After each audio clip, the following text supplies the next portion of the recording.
I was fighting demons. I did. That's actually pretty accurate, by the way. I was fighting demons. You gonna stream to the Discord? Chat, what? You can't just fight demons like that, kid. Demons are scary. I know they're scary, chat, but I had to battle them. I had to battle the Demons are demons. spicy. Yes. So I was busy fighting demons, and you chatfishes were being brave and defending the bucket for me while I battled. So I don't know about defending. They were ready to burn things down. You know, the chatfish were valiantly When chatfish defending the are bucket while I had to not fight demons. actively corralled constantly, they So, burn yes, things. I want to start this stream off with an apology, chat. I am sorry I'm late. I know It's many my of you fault. were waiting here for 55 minutes. It is entirely my fault. I apologize for that delay. And I want you to know that I really appreciate you guys for just being patient with me when I have shit that happens. So, it means a great deal to me, boys. Thank you. Seriously. All right. We've got some news to go through today. Before you do that, can you stream to the Discord? Okay. Never mind. We don't have news. Also, do we not do music or Fireside anymore? No, I don't. Because people got mad at me about clipping things with music in the background. And then nobody clips Fair anything enough. anymore. It's like, well, what's Chatfish. the purpose? Chatfish just complained to complain. Like, boobity boobity, can't clip stuff. And then turns it off. Not gonna clip anymore. Not gonna I don't clip. feel like it. There's no challenge anymore. Me chatfish. Me change my mind. Me chatfish. All right, chat. We have a new announcement from Arrowhead today. Transmission from Super Earth Command. I like how they're still trying to be in roleplay mode. I admire the dedication to the bit. But I think there are some things where you should just, like, all right, guys, let's have a serious conversation here. Take this seriously for just a moment. But hey. Not possible. Not possible. Why not? It's just not possible. All right. To our dedicated citizens of Super Earth, we've been following your feedback over the past few days and seeing the conversations across the Helldivers 2 community. Helldivers 2 matters to all of us. We want to be clear about what we're doing on and what's coming next. Alongside new content, we're focused on improving the core of the game, stability, progression, and the Galactic War. Below, we pulled together answers to some of the questions we're seeing across Reddit, Discord, and X. We'll keep sharing more as we go. What is the team focusing on right now? What are their current priorities? Right now, a major focus for the team is improving meta progression and the Galactic War. We've significantly expanded the team working in this area, reflecting how important these long-term systems are for the overall player experience. The goal is to deliver deeper progression and more engaging Galactic War, with features like more meaningful rewards and community progression systems, evolving major orders into longer multi-week themed campaigns, branching outcomes that create clearer stakes and consequences based on players' actions. Well, this is good on paper. I have to highlight the fact that, all of this is just chat. It's not real yet. This all happened because of complaining? Yeah, I did. This is why I told you guys about yesterday about being vocal. Well, go figure. Being vocal has results, doesn't it? This is why it's incredibly important to be vocal. It's okay to like a game and have problems with it. I like Helldivers 2. But I'm really disappointed in Arrowhead's direction. I think they've lost touch. And I think a lot of people feel that way too. And the only thing that we can really do at this point is, be loud and vocal about it. And so good job on everyone being vocal, being, voicing your complaints. It's important to have these conversations. But just because we have these conversations doesn't mean that this is over. This isn't a resolution. This is merely a post and a statement that we're going to read. So bear that in mind. You'll start to see the first results of this work this summer. So theoretically, it's in the pipeline. But again, it's not here now, is it? In multiple updates, there have been hidden changes to weapons or enemies. Why were they not announced in patch notes? We want our patch notes to be as clear and complete as possible, to the level of detail that matters to our players. In some cases, changes have not been communicated with the clarity we intend, and we are continuing to improve our internal process so patch notes more accurately reflect gameplay adjustments. I feel like this is kind of glossing over what you guys did, but all right. We are also working on how we explain balance updates and more clearly, especially when a change can have effects across multiple weapons, enemies, and gameplay. Again, that's all fine and dandy, but the issue is that, you know, the reality is you just didn't. Like, you didn't tell us. Now, whether there was another motive behind that reason or not, who knows, right? It's only speculation because we don't know to be certain. But what I must say is that it's one of those things where it's like people have been asking for this for a while. Like Helldivers 2 has been out for what, 2 years now or whatever? Like, people have asked for clearer and more honest patches for a while. You have said that you'd be more honest and forthcoming with information in the past, and you never were. So again, grain of salt, pinch of salt. Actually, no, maybe grain of salt is actually better. Yeah, it is 2 years. Individual piece of grain, Like, it's one of those things where, like, you got to work on your communication skills. You got to be transparent about these things. It's okay to have problems. It's okay to make mistakes and stuff on occasion, right? So long as we're honest and transparent about fixing those mistakes. The issue here is that there is no communication. Will we get more frequent updates about the game? Yes. Improving how regularly and clearly we communicate is a priority for us. We're moving forward toward more consistent communication updates with deeper conversations happening more often. Yeah, but those aren't happening now, right? We've kind of seen this before. So it's one of those things where it's like you're going to need to start following through with it. In the near term, the conversations will be focusing on the biggest issues we're seeing from players, including tech and performance improvements, the vision of game balance moving forward, player progression, and the broader player experience within the Galactic War.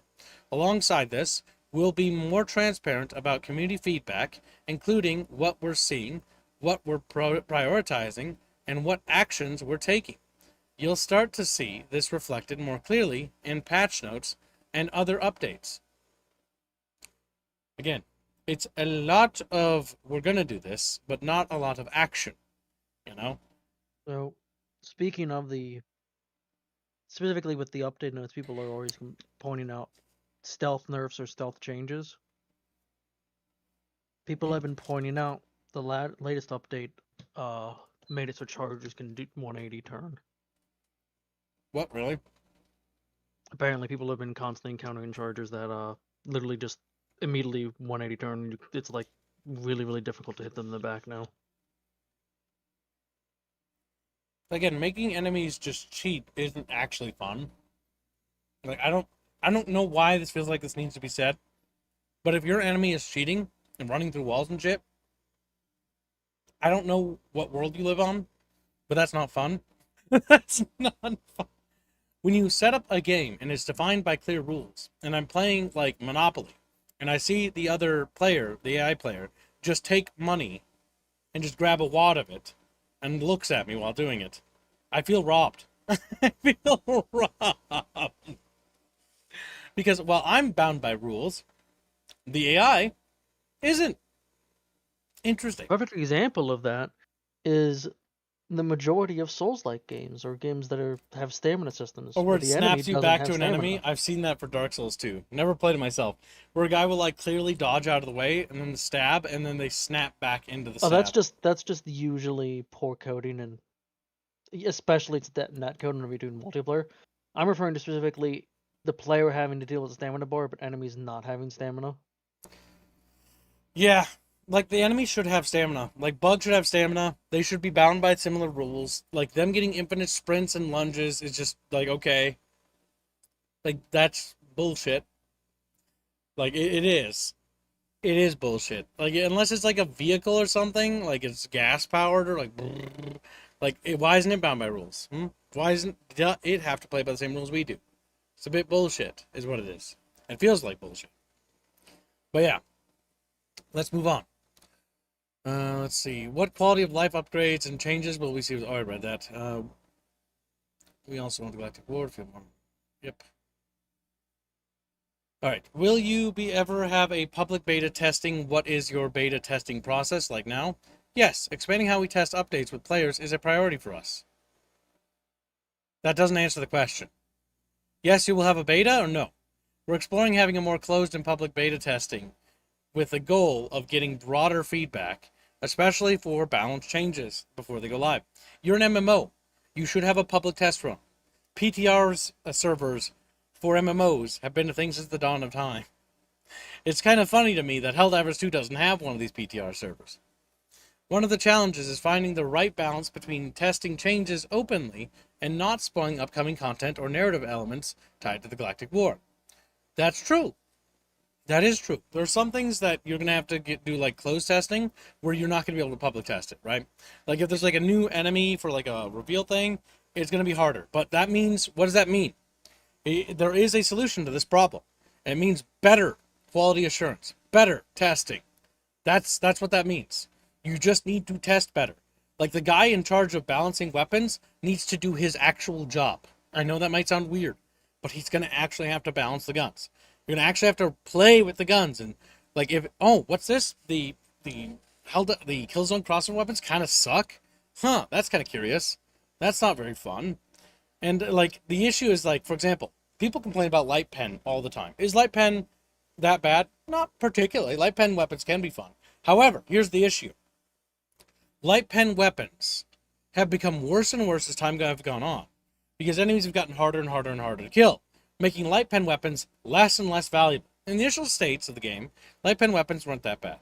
But now, light pen weapons have sort of fallen to the point where it's like, oh, it's a light pen gun? Well, it's just basically going to be annoying to fight stuff now. And that's the issue. It's like, okay, well, how do we fix that? Perhaps look at how your enemies are designed and what their armor values are, and adjust accordingly, so that light pen weapons can actually do something, adverse to not doing anything, you know?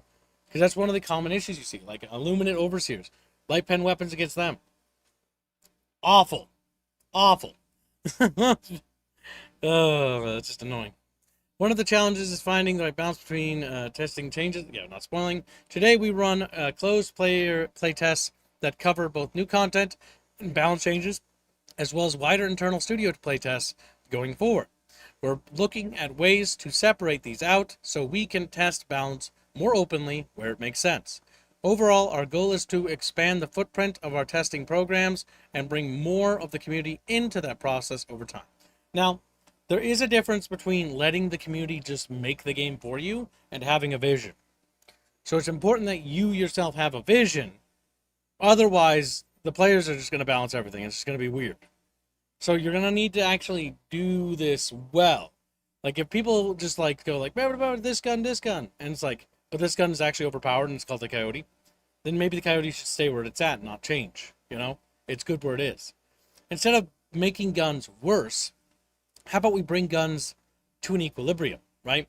What's the most fun guns in Helldivers 2? Things like the Coyote. Okay, that's a baseline. Let's bring the rest of the guns in line with the Coyote so that they're also fun like the Coyote. That's what we should be thinking. We should be thinking about how to make things fun, not how to make things, you know, balance, quote unquote. Balance is one thing, right? In a PvE game, like there needs to be a degree of it, right? Otherwise, there's no reason to bring certain weapons. You forget, Gibbs. They are still of the opinion that the balance should be you are a grunt and you will be dying every couple of minutes. See, that's one of those bad things because, like, again, this isn't a grunt fantasy. Helldivers are not infantry. They're not common infantry. They are special forces tasked with their own personal super Star Destroyer with its own light support elements, such as a literal fighter bomber that can fly air support for them, a literal dropship that can bring down vehicles on a whim, it can bring down the hammer of God from the sky. All right? Like, maybe, just hear me out. We're not just average Marines. We might be some sort of Green Beret or something. I'm not entirely sure, Chad. You know, when our kill ratio for a individual Helldiver on a map is like 200 enemies for one death, you know? Or even divide that like 30 or 40 enemies per one soldier death. That's not a common soldier loss rate. At all, by the way. That's not a common soldier in the slightest. So yeah, it's one of those cases where it's like, it's just not quite how that works, bucko. So yeah, maybe thinking about addressing that. Like again, we have to talk about like them being out of touch with like the story, right? Helldivers are evil. It's like no, they're not evil. Like how many times do I have to go? How many times do I have to teach you this lesson, old man? Every time you give Helldivers a choice for what to do, what does Helldivers do? They go save little kids. They go save the trapped little Steve troopers that are being encircled and going to be destroyed. They go out of their ways to save people. Kind of curious, isn't it? Kind of like the Helldivers aren't evil. I don't know. Just saying. Kind of weird. kind of. Oh, it genuinely drives me up the wall, chat, that I have to talk about this again. Why did you put exosuits in the Exo Experts War Bond? Does this mean we won't get exosuits for free ever again? The goal of the Exo Experts War Bond was to create something that felt thematically strong and exciting, with exosuits as a core part of that fantasy. Why not just put that in the base game? That said, we've seen the feedback around how that landed, especially when it comes to expectations around how players unlock major gameplay items like exosuits. Yeah, like vehicles. Like you gave us tanks and stuff from events. Like we got the tank from an event. Like there should be more free items that players can get. We've already purchased the video game. Like you bought the video game. It's not like we're paying for like an indie project, crowdsourcing it. It's not like we're funding a Kickstarter here. Like the game's out. It doesn't say early access on it. It's not a work in progress. It's done. It's finished. Bada bing, bada bam. It's on the tin. It's got an expiration date and everything, Oh, it's kind of stressful. It's stressful because I feel like I've said this before, I think we have said this before. That's we've seen. But yeah.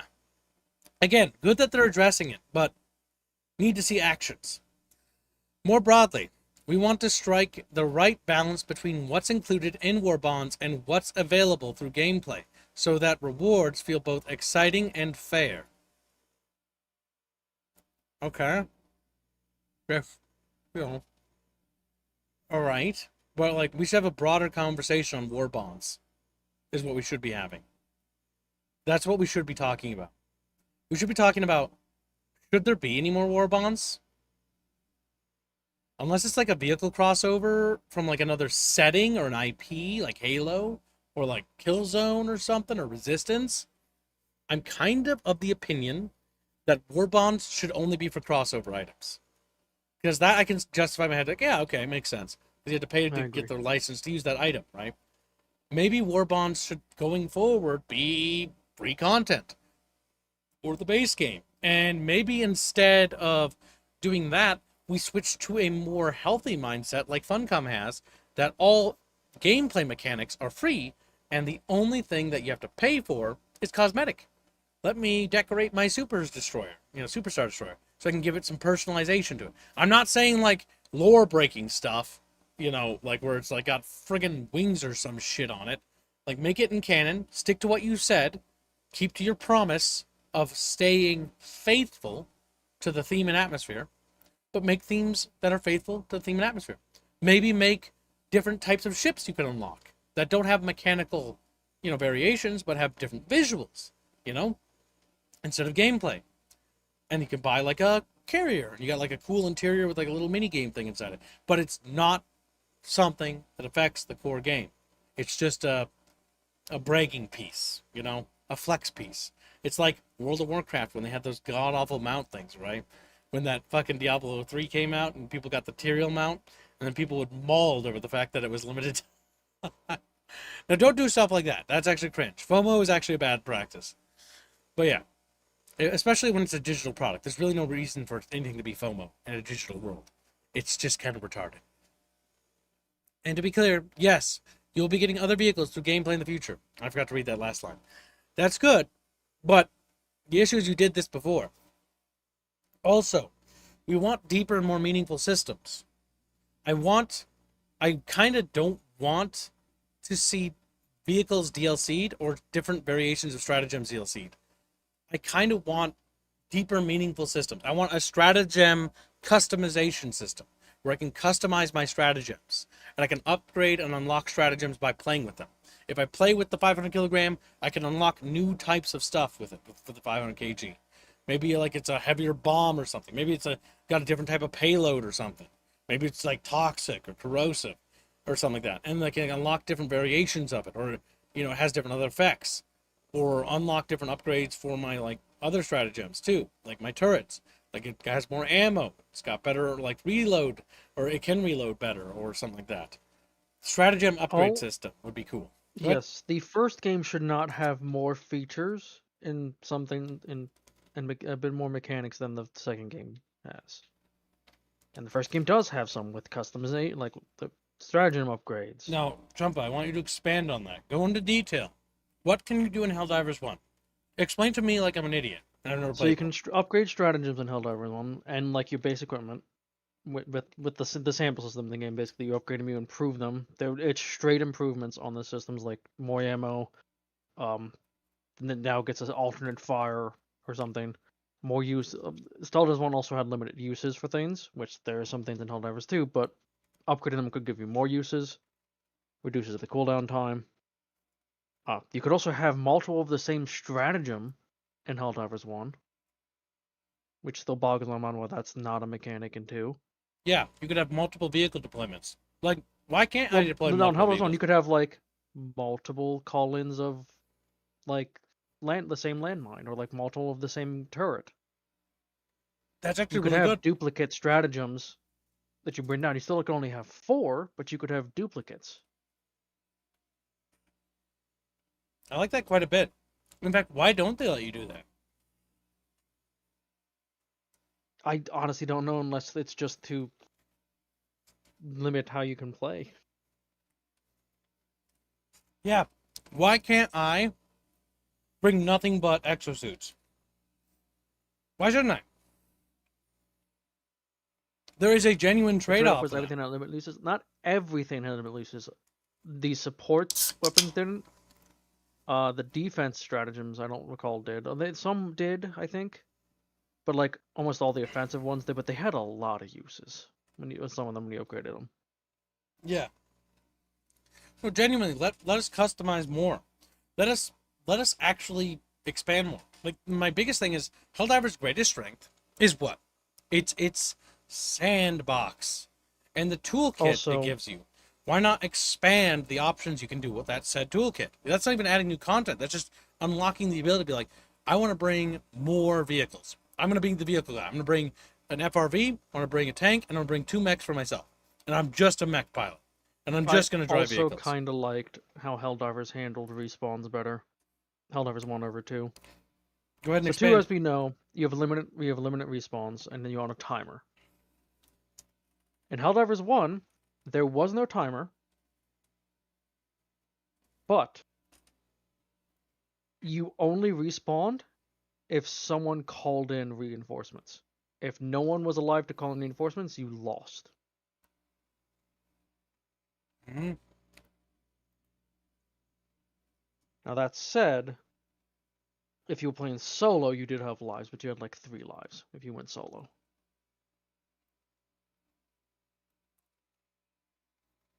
But I was a fan of the way it was in Helldivers 1 because you would have these clutch moments where it's the last person alive and they're getting surrounded and they're quickly trying to call in reinforcements before they get killed. Yeah, that is actually pretty cool. And it would be like, I had multiple times myself where I'm the last one alive. I get downed because there was a downed state in Helldivers 1 where you would be Yeah, bleeding what the out. hell? So like, okay, so you bring that up, Champa. In Helldivers 1, when you got wounded, like if you didn't get a killing shot on you, you would actually just get wounded and people could pick you up and you could like crawl You would around. be bleeding out, yeah, and you could crawl. They should bring that back. But the key thing with when you got downed, you could call in stratagems still. And so you almost always, last person alive, they get down. They quickly are calling in reinforcements. They throw the beacon down right on themselves as they get surrounded and killed. That's pretty cool. Yeah, no, It would that's make for actually cool. extremely epic moments, and that's just completely gone in the second game. Now, the second game has lots of cinematic moments, It but does. That's true. it also feels like it's lacking. Because, like, if it had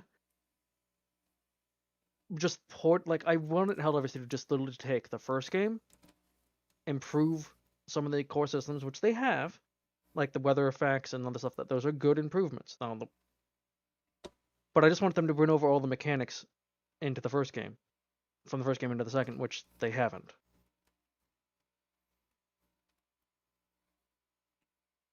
Yeah. No, there You could also in the some first game things. view No, one all thing the I'll say is units that some things may from the not ship. translate, but they should do that, in my opinion. They should actually add that stuff. My other opinion is, because if we're talking about other good systems that they should consider adding, is there should be like a hologram firing range they add into the ship. There is space, by the way, to add it, and where you can test your Oh, guns and you can shoot different enemies that spawn, and it shows you damage numbers whether items penetrate that angle or don't. the first game also had a console you could interact with that gave you all of the info on the known enemy assets and like history. Yeah, there isn't a lot of lore in the game, is there? Actually, No. there's no A lot of like encyclopedia. just the nice little features. It also doesn't make sense why we don't have any info about the enemies we're gonna be like fighting. No intel. We have no access to that on the ship. That's kind of weird, isn't it? You know how there's that terminal next to the other terminal to behind us, and but we can't use it? I feel like that was supposed to do something, but never did. You know what I mean? Behind the loadout selection screen. You know what I'm talking about, right, Jumpa? So Jumpa! could you repeat that? I was having to answer DM. Across the hall. You know, across the hall from the loadout section, there's another terminal that has a bunch of buttons there, but you can't interact with it. I mean, yeah, directly behind the armory, like directly behind you when you face the loadout. Yeah, that's right there. Which was speculated and I think soft confirmed was going to be the clan station, but then that got scrapped. Yeah, and unscrap things. What the hell? The clan station is a really cool idea. It literally gives us a reason to do things as smaller groups of friends. Like, then make a clan of like Oh, 10 people. Let me make a clan of like 100 people. What? Morty brings a good point. Another thing that's in the first game in regards to stratagems, which some of them should absolutely be in the first game, the second game.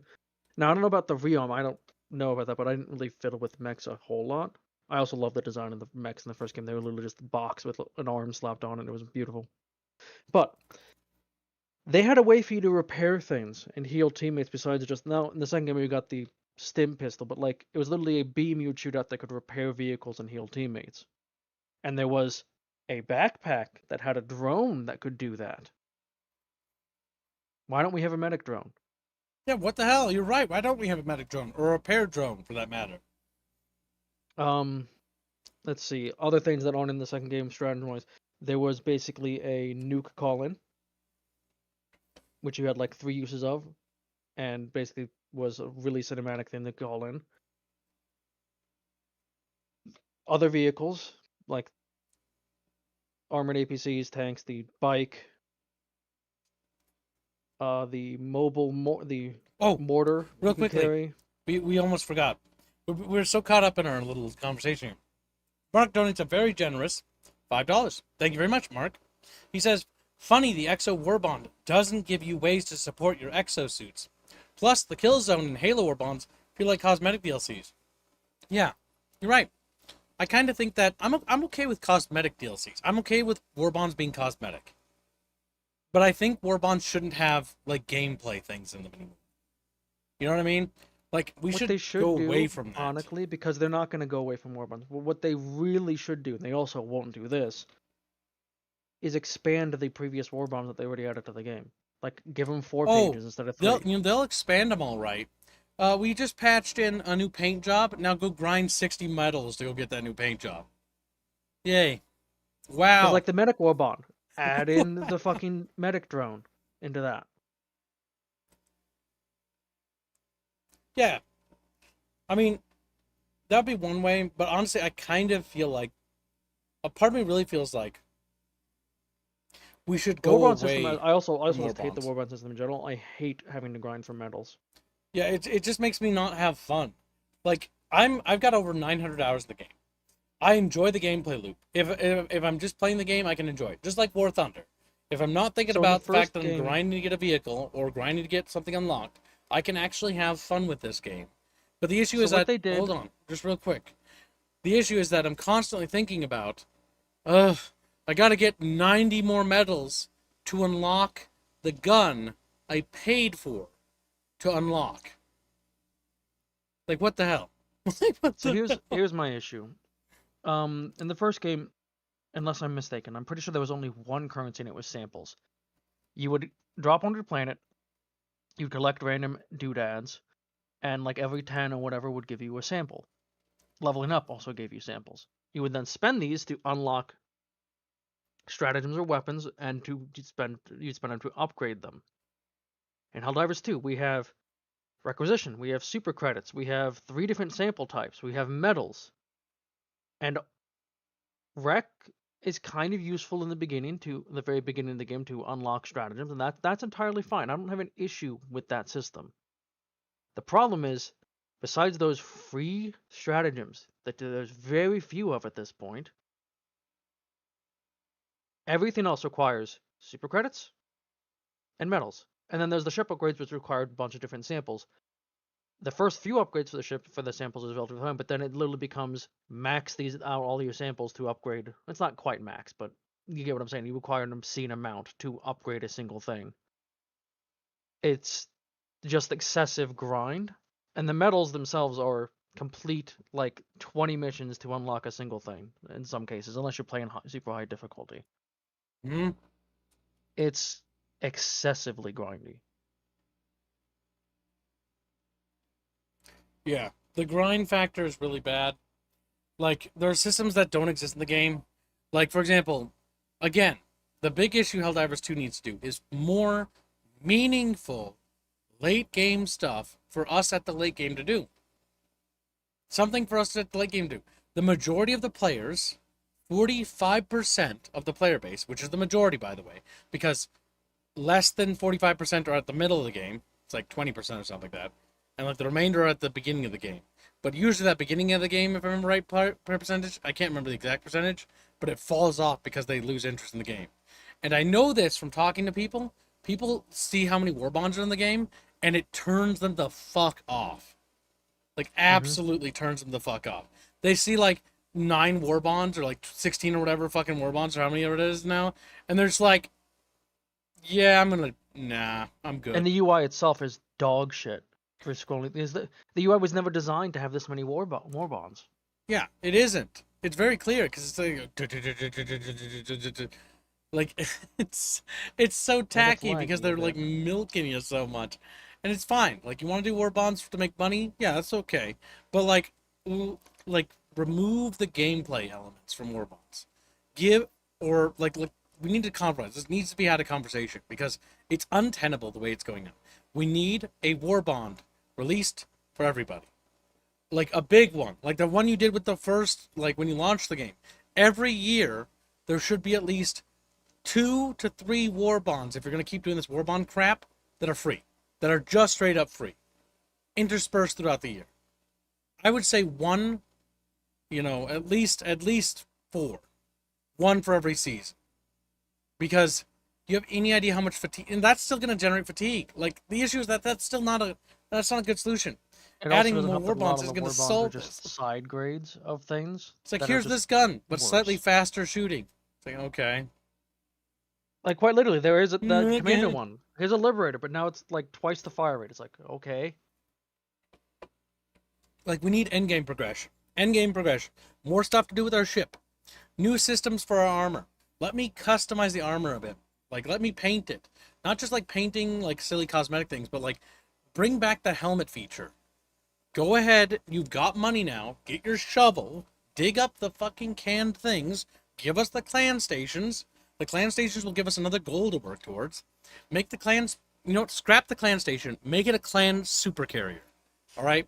Clans get super carriers, and each player in the clan can contribute and donate resources to upgrading stuff on the super carrier.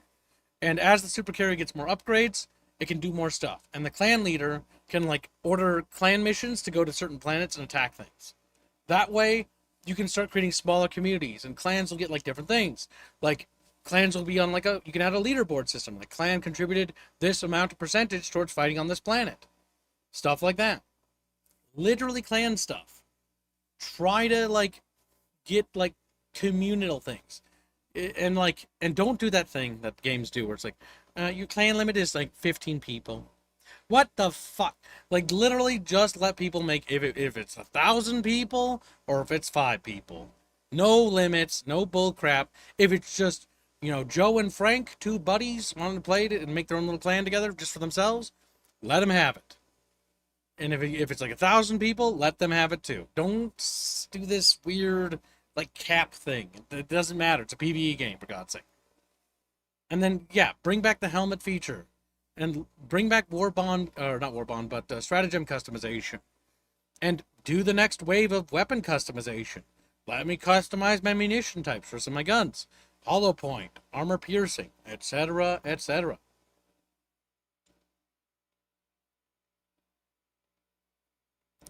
Clan limit 16. People 15. Don't make full squads. There should be no clan limits, in my opinion. Clan limits are just retarded. Clan limit 4. Clan limit 4. Yeah, there's games like that. It's like clan limit 12. It's like, what the fuck? Like, why? God forbid you've got more than 12 friends. Fuck you. God forbid you've got more than... I hate having to leave people behind. More than anything in the world. Anytime there's like you can only have like Dune Awakening did that, where it's like 32 people in a clan, and we had to make a second clan. It really, like, is it a big deal? No, but is it annoying? Yeah, because like I feel like we don't get to play with everybody together. Like, if you're gonna make a big MMO, which is what you're doing, make it that way, and then make it so that clans can like organize missions, set a mission goal to go towards a place, and then the clan receives a reward for completing that goal. If the planet for the mission goal is succeeded, everybody in the clan receives 15 medals. Literally, it doesn't have to be a lot. Just something, for God's sake. Just something. Level up your clan to get more people. Oh, bang, bang. We have super destroyers. When are we getting to level up? What do we go? But yeah, like seriously, there's so many more deeper systems. Because that would add more complexity there. Add more stuff to the Galactic map. Like, let us see the army's fighting strength. Like, what is the enemy fighting strength here? How many enemy troops are there?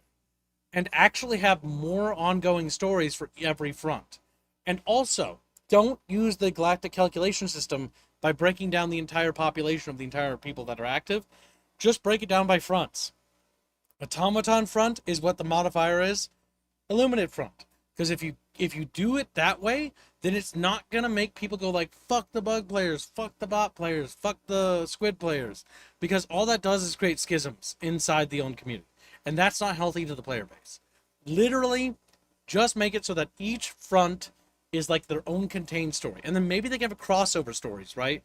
Where it's like, this story arc is like, okay, there's like, the automatons and terminators are fighting on this planet, and then like, we're also there. It's like, okay, it's like a crossover thing where both sides of both fronts have to work together on one goal. That could be cute. That could be, pretty neat. There's so much more to do. Yet it always feels like there's one writer who's like, all right, so the automatons launched an attack. Meanwhile, the bug players, who are just a skeleton in the background, and the squids, who are just a mummy, because they haven't gotten anything, and for months. And then it's like, oh, now the Illuminator are finally doing something. It's like, for God's sake. The Illuminator over there just waiting their turn like it's some sort of board game? Are you serious? Is this a war, or is this fucking... We're playing Risk. What's happening here? It's like, come on, the Illuminator aren't gonna wait around. And yeah, have the factions fight each other. So like, let's say, the Terminids are making a lot of grounds and we're losing really badly on that front. Terminids make contact with the Automaton front, and then they start fighting each other. So that might alleviate the pressure. It could be a whole story arc behind that, too. It could be a really cool thing to explore. That's why I think the Game Master should be writing small, tiny stories for each of the 3 fronts. Because he could. It's not like these stories are big. It's like a paragraph of text and then a little marker on the map. And that's the objective for like 3 weeks. And I'm not even kidding. And it's like, they don't even make... And then occasionally there's like a pop-up like, you did good, son. There's another thing that's happening. It's like, oh, but it's been like a week and a half. It's like, it takes days and days and days and days and weeks for things to happen. So we can have 3 story fronts having stories going on at the same time.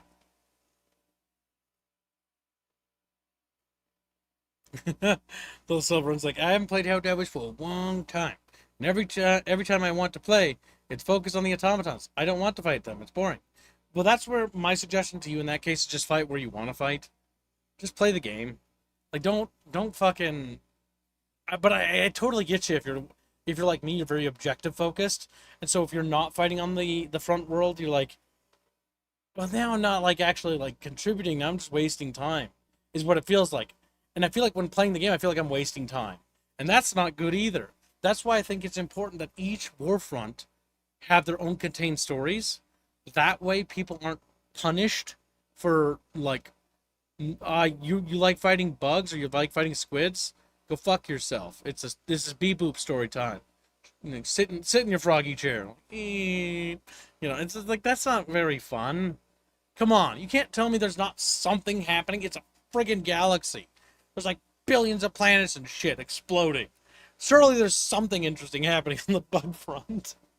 It can't just be a giant space trench, all right? Like that's not how that works. Even in World War One, there was offensives going on either which way. Frederick says, bots are better than bugs. Bugs are better than squids for me. Yeah, everyone's got their own preference. And that's okay that you're wrong. He's like, you need to put calamari higher on your list, bro. It's like, no. I just love the calamari, man. I like fighting. I like shooting zombies. I would like other fronts to have a side story. Yeah, that's what we're talking about. Oh, I guess you just joined, so that's fair. That's bugs are eating space squids, and they've gotten new properties. Yeah, like there's so many cool stories. Like they could have new automaton units that you fight that are not super aggressive against you, but like they learned from fighting the bugs, or they learned from fighting the Illuminate, and the bugs evolved a unit from fighting the automatons that incorporates some aspects of the automatons, like philosophy into their like identity, not like they're machines, right, but like how they function. And it could be a really cool way to show how expansive the galaxy is and add more depth to it. These are the systems I'm talking about that would add a lot more intrigue and interest to the game. Because the problem I have right now is that everything is focused on war bonds. And that could be about the least interesting thing ever, right? I think the most interesting thing about the new patch is they've added 2 new types of planets. Tropical planets and what looks like outside for me. Little grassy hill land. Little grassy. I mean, okay, there aren't giant rocks outside, but it's very similar to the climate. 2 words. Cyborg bugs. That's what Chatfish are saying too. Yeah, I mean, the sky's the limit, right? Like, explore that. Mind-controlled terminates. Explore that further. Explore that further. Let us do a mission that unlocks a new stratagem for us to deploy an orbitally dropped fucking goddamn charger. You reminded That's me been something, super Kevs. Earth controlled. What? In the first game, you would unlock stratagems by completing missions. Permanently unlock stratagems. So you actually had a reason to do high difficulty missions. True. Yeah, make difficulty 10 stratagems. By completing difficulty 10 missions, you will unlock stratagems for completing those missions. Welcome to stream, Hank. Hope you're doing good, buddy. A bug hive teams up with automatons, and we fight cybernetic bugs. Well, I don't think they'd team up. I think the automatons would like have some sort of control device or something. Then we defeat the automatons, and then we get that control device, and then we can call in fucking super Earth fucking chargers, and they got like a little super Earth flag on their back. It would be fucking adorable. It would be fucking. That would be cool. Like that's thinking outside the box. Like more fun concepts, things to add to the toolbox. Essentially, hell, let me ride the goddamn charger. It's my gosh darn horse. Cursed. Runs over Jumpo with it. He would too. He would too. I'm just saying, like, this stuff is actually cool. Like, explore the setting, right? And there's a way to incorporate that into the story. I don't have to do that, but I'm just saying, like, these are things they could be doing to add new stratagems that are, like, based on the story and, like, the events and, like, new things that are fun and interesting. Well, that's okay, Hank. Make sure you take it easy, okay, bud? Stay, do whatever. Well, I'm assuming the doctor knows what he's talking about. But, like, do whatever the doctor says, stay hydrated, eat lots of good nutrition, stretch, take good care of yourself. Then look after yourself, buddy. Mark says, heck, I'd like to fight some rebels. Yeah, they could add like a new faction, right? Like little raiders. People who've been like, they could actually add like a rebel army or something that's made by maybe the Illuminate, because they have mind control tech. And so they're rebelling against Super Earth because they're literally mind controlled too. That could work. And then that's a new type of enemy to fight. Yeah, no, that would be interesting. But I would say don't worry about adding new enemies, because they're already having issues with adding stuff to the enemies we have now. That kind of thing should come way down the road, in my opinion. We've got to focus on getting actual bosses for the Illuminate, getting the Illuminate roster even remotely completed, getting the automaton stuff finished. Like, there should be more map variety. Like, there should be like different mission types that are actually interesting, like frontline missions where it's like, this Super Earth position's been overrun and the Super Earth army here is encircled. Drop down and support this encircled battalion and save them, or something like that, you know? Or like, there's a convoy of civilians fleeing this city because the city just fell. New mission type unlocked when you lose a city in a battle, right? On the war front. Now you have to defend convoys that are fleeing across the planet. Make the planet more interactive so that the story has more stuff going on there. So when a city falls, there's like, convoys you have to defend, like, going away or whatever. You gotta set up like defensive turrets and keep the enemies off the road. Stuff like that. Like, literally, the sky is the fucking limit here, boys. The sky is the limit. We need them mechanics. Yes, deeper mechanics. Travis is saying Slay. Oh, yeah, we'll talk about Slay the Spire in a bit. I wanted to focus on Helldivers 2 first. Slay the Spire is, yeah, it's currently on fire. True, the Vox engines are a cool boss type. Actually, the fun fact, they're not even a boss. They're actually just a basic enemy type. They have yet to even give us a boss for the automatons. And they should give us bosses. The Hive Tyrant's kind of cool, but they haven't given us anything for the Illuminate. They haven't given us anything for the Bee-Boops. Nothing. Absolutely nothing. And I also think they should make boss missions dedicated boss missions. I don't like that the Hive Tyrant is kind of tied to, like, other missions. It just doesn't really make sense to me. They should kind of make boss mission drops. Like, the entire goal is to kill the boss. Because that's... It feeling a side objective feels weird. I don't know. Maybe that's just me. Yeah, it should be the main. Because they did that in the OG. They had dedicated boss missions. But yeah, no, the Vox engines aren't bosses. So the boss missions in the first game... What? Boss missions in the first game was something you had to unlock by completing a couple missions against that enemy first. And then you could go to the boss planet. Hmm. Yep. I'll be back. He's got to take care of Kitty, chap. His kitty's probably not feeling too good. He had surgery, so he'll disappear occasionally.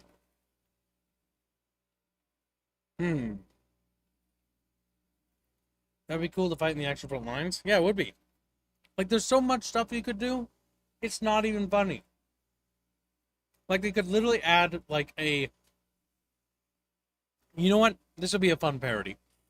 Give the automatons a boss galactic map unit like the DSS. Give each faction their own equivalent of the DSS. And the thing about fighting it is that it's not like fighting a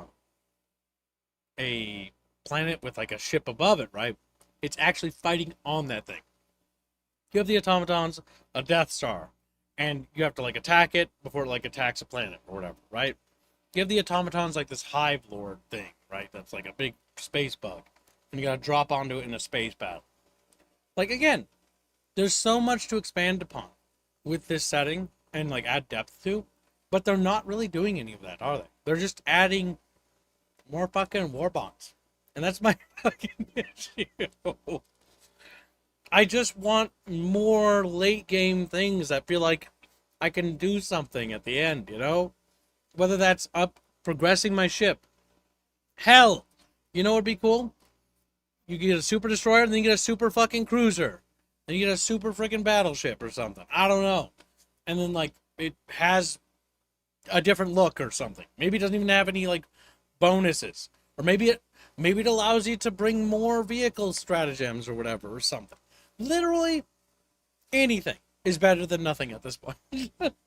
Because just continually pumping out war bonds is just not going to work out. I heard Gibbs wants more war bonds. No, just say it. Oh, Chatfish. The Automaton Space Station, also known as ACE.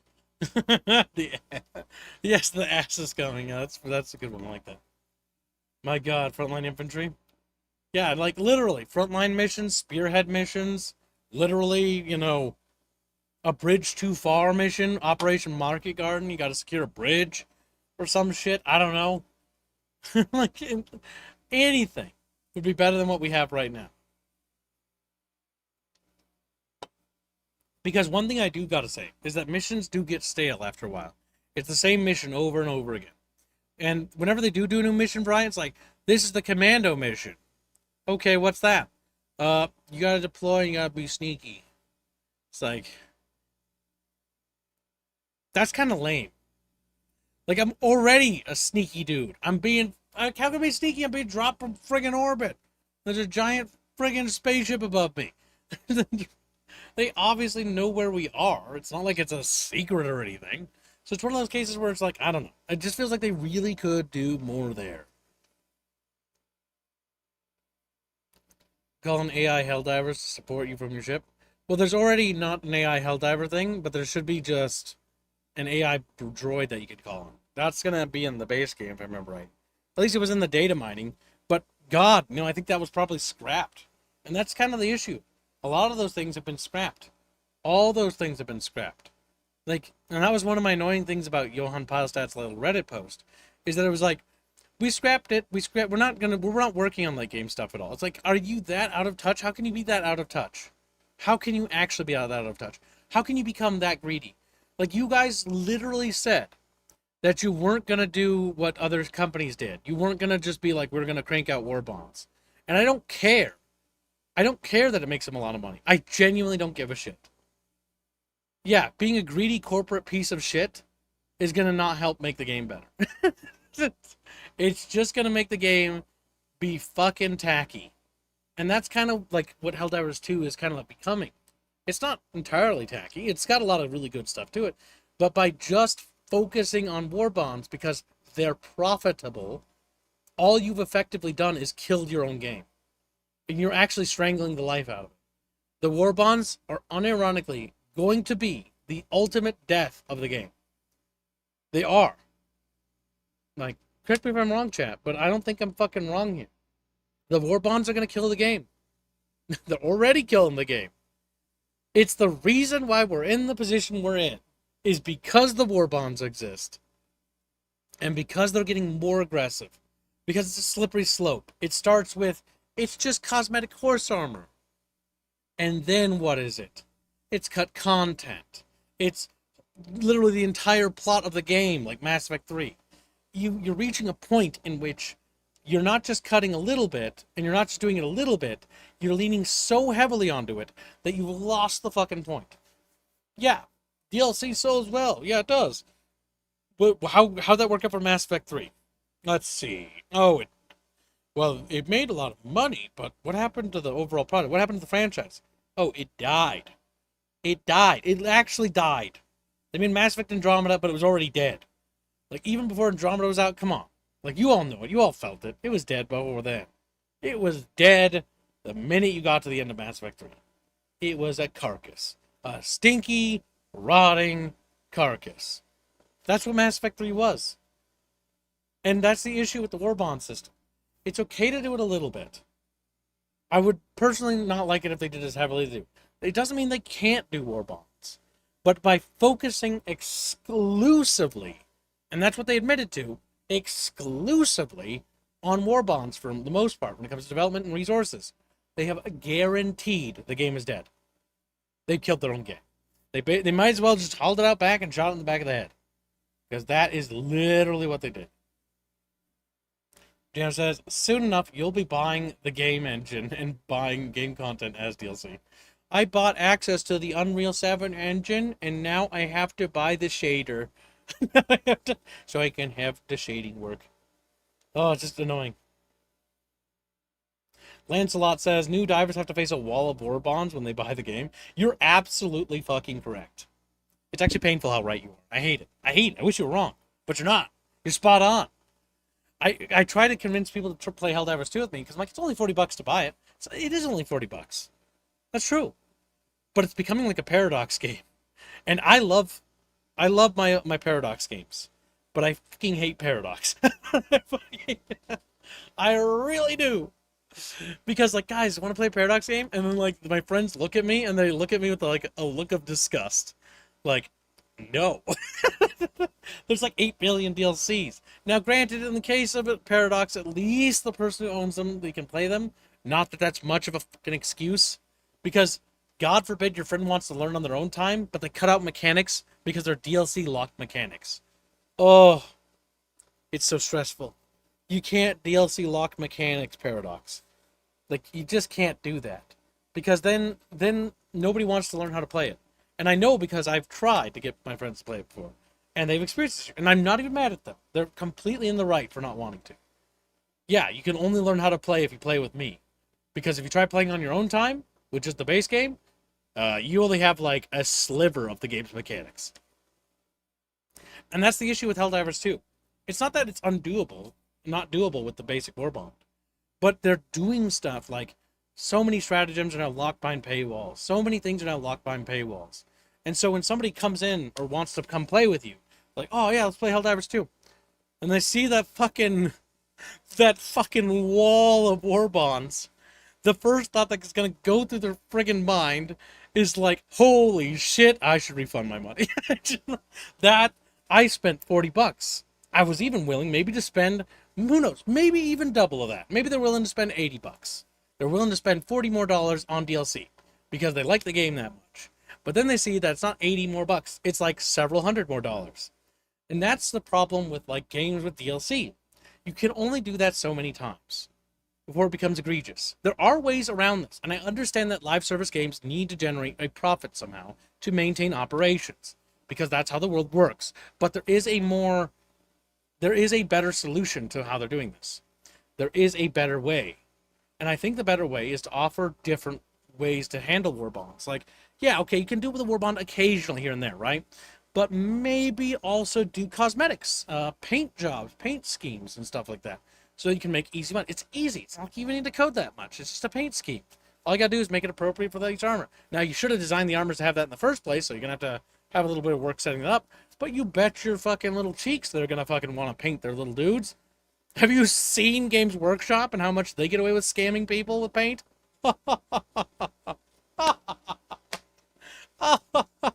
It's insane. And they genuinely are a rancid company for doing that, by the way. But the thing is, there are more less egregious ways to monetize your game than to cover it with thousands of cut content pieces, right? Like, you know what some games do? They release a game and they do a supporter pack, right? Deep Rock Galactic did this. It did this. There's like a cosmetic supporter pack to support the continual development of the game. And I buy it. I buy it almost every time. I don't know if I bought the last time they did it, but I always do. Because I do like Deep Rock Galactic, and I do want to support the developers. I think the game they're making is actually good. And I would do the same thing for a lot of games. Because I understand. I'm a developer too. I know what that's like. You got to pay the bills. You need a steady influx of cash. But we're also talking about a company that's making like millions of dollars on war bonds alone that dwarf the game sales. All right? Like, you have so much cash flow. I get that you want to invest in the other game. I get that you want to get away from Sony. I don't even blame you. I'd want to get away from Sony too. But you promised us you would make Helldivers 2 into Helldivers 3. That there wouldn't be a need for Helldivers 3. Because you were going to make Helldivers 2 into Helldivers 3. And what does that mean to me? Well, that means that you're willing to invest back into that game. That means that, you know that engine, the Stingray engine, it's kind of a problem with the game? Okay. Well, if you're willing to invest back in, set aside a portion of the millions and tens of millions, hundreds of millions of dollars you're getting. Just like $10 million, right? Just a pinch, just a little pinch to develop your own engine. And then slide the game over to the new engine, the proprietary engine that you just made for Helldivers 2, and call it the 3.0 release or whatever, and then use that very same proprietary engine you made for your own games that you don't have to work with Sony on anymore. Look at that. Bada bing, bada boom. Proprietary engine, your own tech. You can do whatever you want with it, and you can build games off of it. It'll pay dividends in a long time. And you know what you can also do with it? Guess what? You could license it out. You could license your engine. Wouldn't it be ironic if fucking Halo Studios bought the license to license that out? Because you could actually make a huge amount of profit from that. I'm just thinking. It's only $10 million. Hardly a Concord. Barely an inconvenience. Barely an inconvenience. Hardly even, only a sliver of a Concord.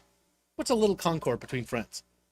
I'm just saying, when you have a success story like Helldivers 2, where you have so much money, and you're getting so much money inflow, that maybe this kind of investment would actually be paying massive dividends down the road. Imagine what they could do with their own proprietary engine.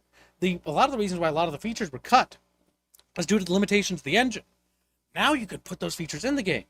And bet your cheeks, chat, people are still going to be picking up Helldivers 2 like hotcakes. Because guess what? We're in an age where the new people coming into the market are also replacing the people going out of the market. So that means that Helldivers 2 will get a continual, steady influx of sales because of its live service functionality. Because you're doing these events, each time you do one of these events, it draws in a huge slew of new people. New sales. They join the hardcore section of the audience. They start buying war bonds. You start making money. Like, it doesn't take a genius to figure out that you guys are fucking making bajillions of dollars here, right? Like, you're making fucking fistful of cash. Like no, not a fistful, like a truckload. Hell, probably not even a truckload. Probably like a shipping container full of cash. Like, you're making shit tons here. You can spare a few stacks to build a new engine, for God's sake. It's not that much. Considering that most engines cost like 10 to 20 million, right? Which, again, by you and my standards, chat, like, that's a fucking insane amount. But when we're talking about a corporation that has this kind of money, you're telling me you can't find the investors to invest in that? Or, like, pay for that? Kim's crying on the inside at the money they have. I know, I am a little bit. Because the amount of potential you could do with that, right? They have the world. They can do whatever with that amount of power. They could make a fantasy. They could make Magicka 3, right? Or does Magicka 3 exist? I don't even know. They could make the new Magicka game, literally Helldivers, but fantasy. And it would blow Helldivers out of the water, right? And they could do that with, like, their own proprietary engine, their own proprietary things and stuff. But the question is, will they? Because, like, people do engine upgrades all the time, right? Now, building your own engine is another bit of work. But I will stress that I think sliding over to Unreal would be literally suicide.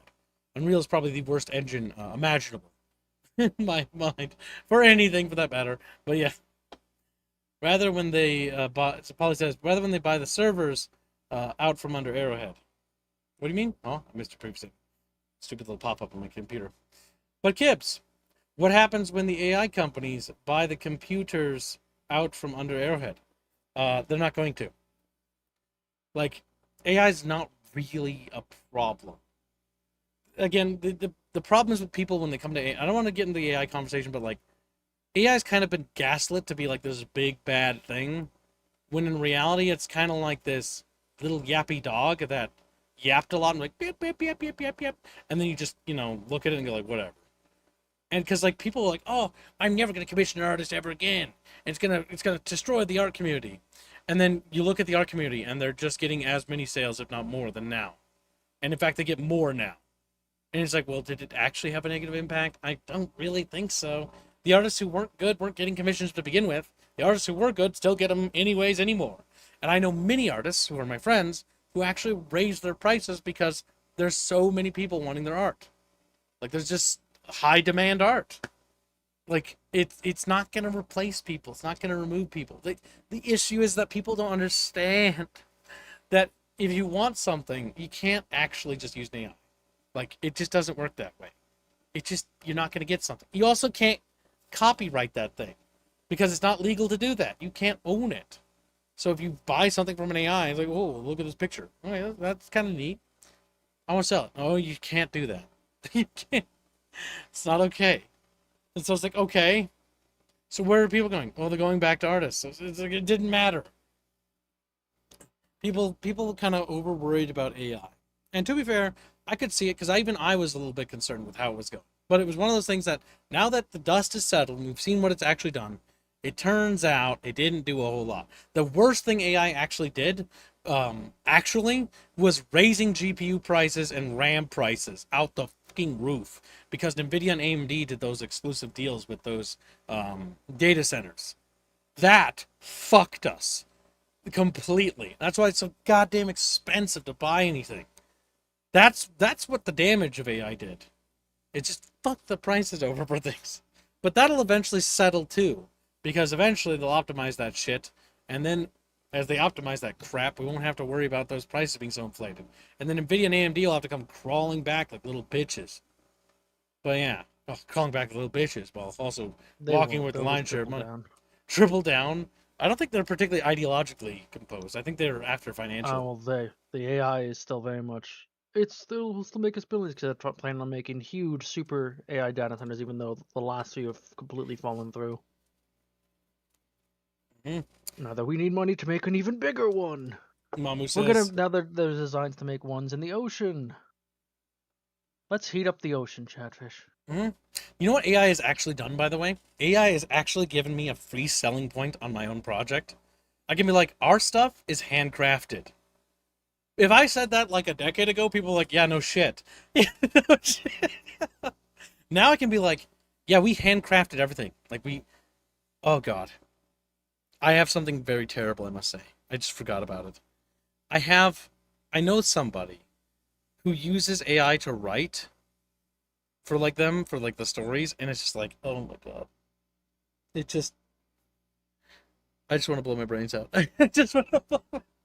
There's some things that's like, okay, come on, man. Do you even want to do this? Like, if you're not actually, if there's no passion or soul behind it, then what are you doing? It's one of those things where it's like, what are you doing? Just do the work. What the hell? Lazy fucking little pieces of shit. I fucking hate Nvidia, and God forbid AMD stops fumbling about. AMD and Nvidia can go both fucking rot in hell. Unfortunately, we're stuck with the little bastards because there's not a lot of alternatives. And I'm not so confident in turning my wallet over to the Chinese up and coming competition. Though I do not blame people for actually getting that stuff, because at the same time, when you look at Nvidia and AMD, can you really can blame people? It's just so agitating. So, but yeah, yeah. Grogu, is this true? Shut up, Blake. AI slop is the worst part that came out of it well before the vibe coders see the results of its use in some time. Yeah. I mean, the big thing is that things made with AI just don't feel particularly good. There have been games made with it, there have been things made with it, but like at the end of the day, they're not really blowing people away. In fact, people don't want that. People don't want to spend the money on it. Like when I buy something, when I'm paying money for something, I want to know that people actually put in some goddamn effort. That's why I like Helldivers 2. That's why I'm having this stream. That's why I'm talking about this, because I do care about Helldivers 2, and I want it to be good.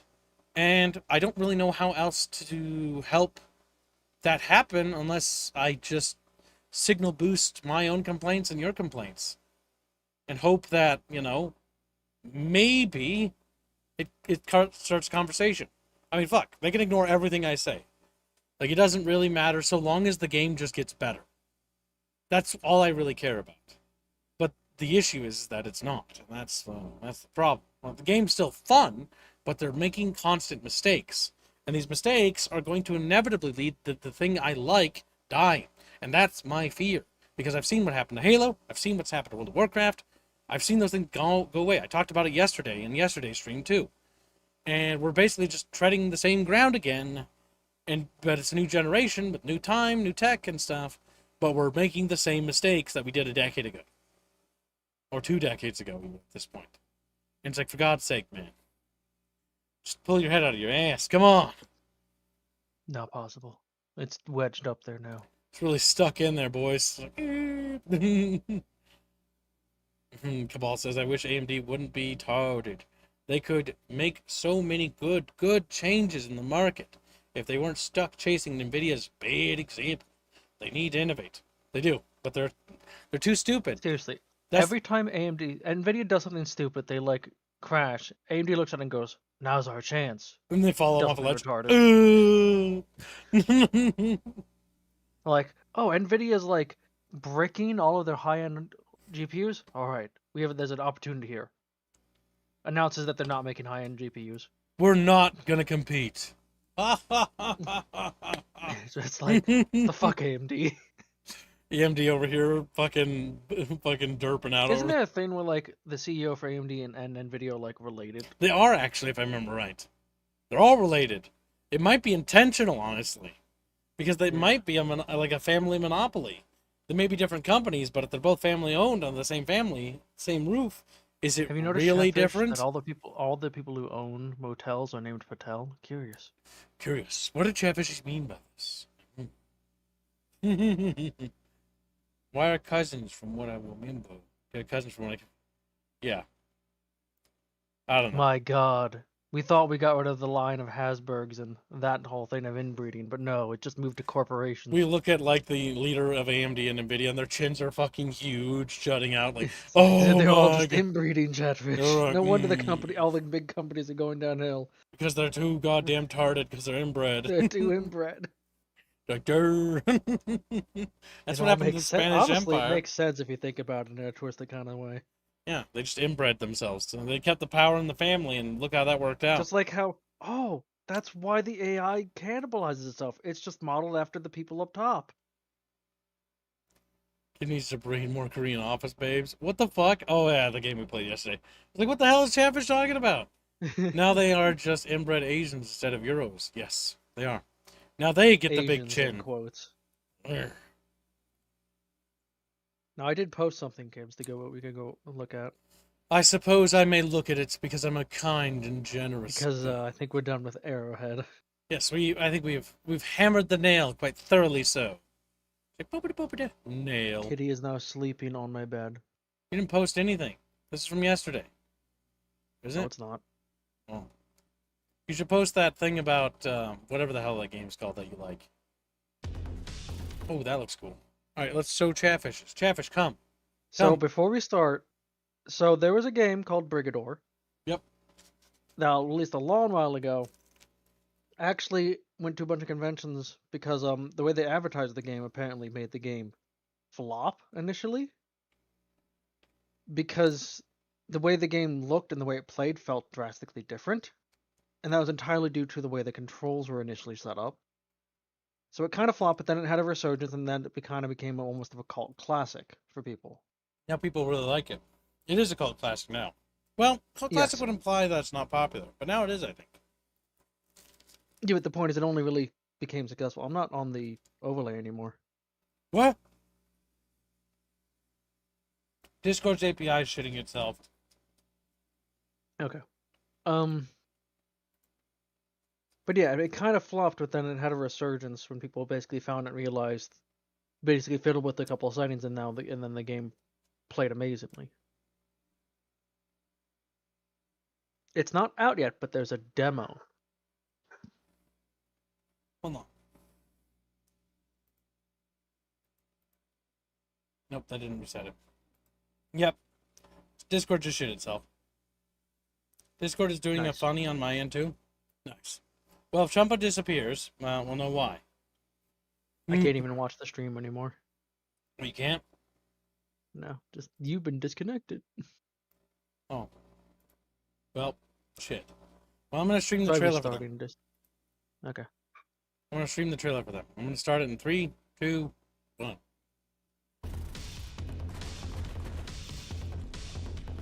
Find what you need.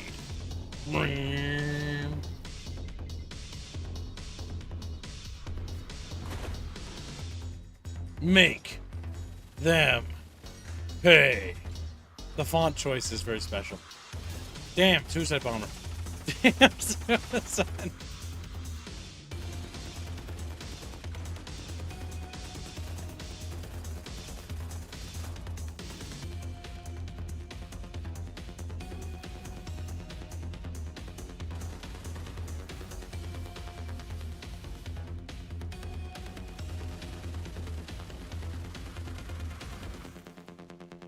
Brigador killers. Wow, killing. How do you feel about that? Chumbo, explain Brigador. Wait, Chumbo? So the first game was kind of So, yeah. isolated missions with a kind of overarching story. There was actually a lot of world building in the game, but it was mostly in novelettes and stuff like that. This one seems to be, though, you're taking the role of an insurgent and you're actually building up like your base, and you get actually customize, build your own vehicles, mechs, and you go and do missions in the world. Like that shows like that now there's inventories, there's crafting.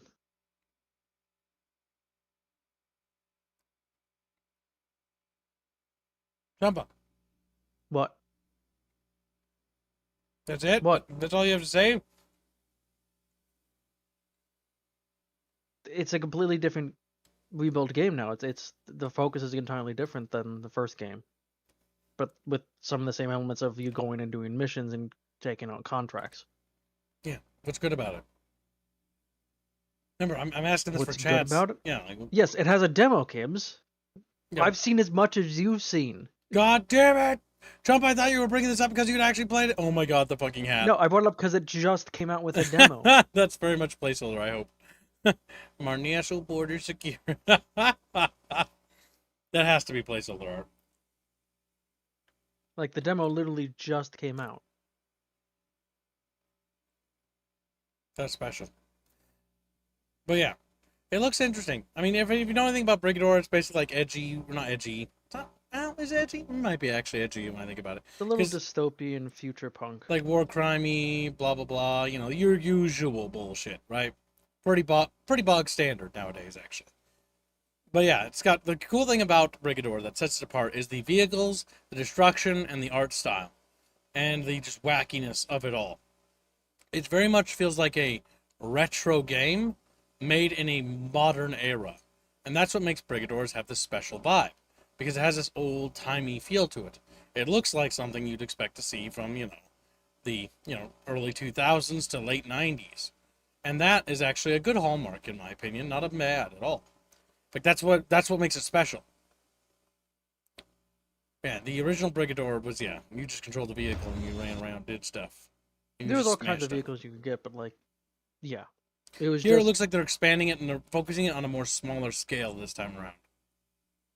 It's not as large scale wanton destruction. It's more individual. Still you're a single person, but it seems like it's a lot more of a story and progression focused thing, as opposed to grab your mech, grab your pilot, here's a list of contracts. Yep.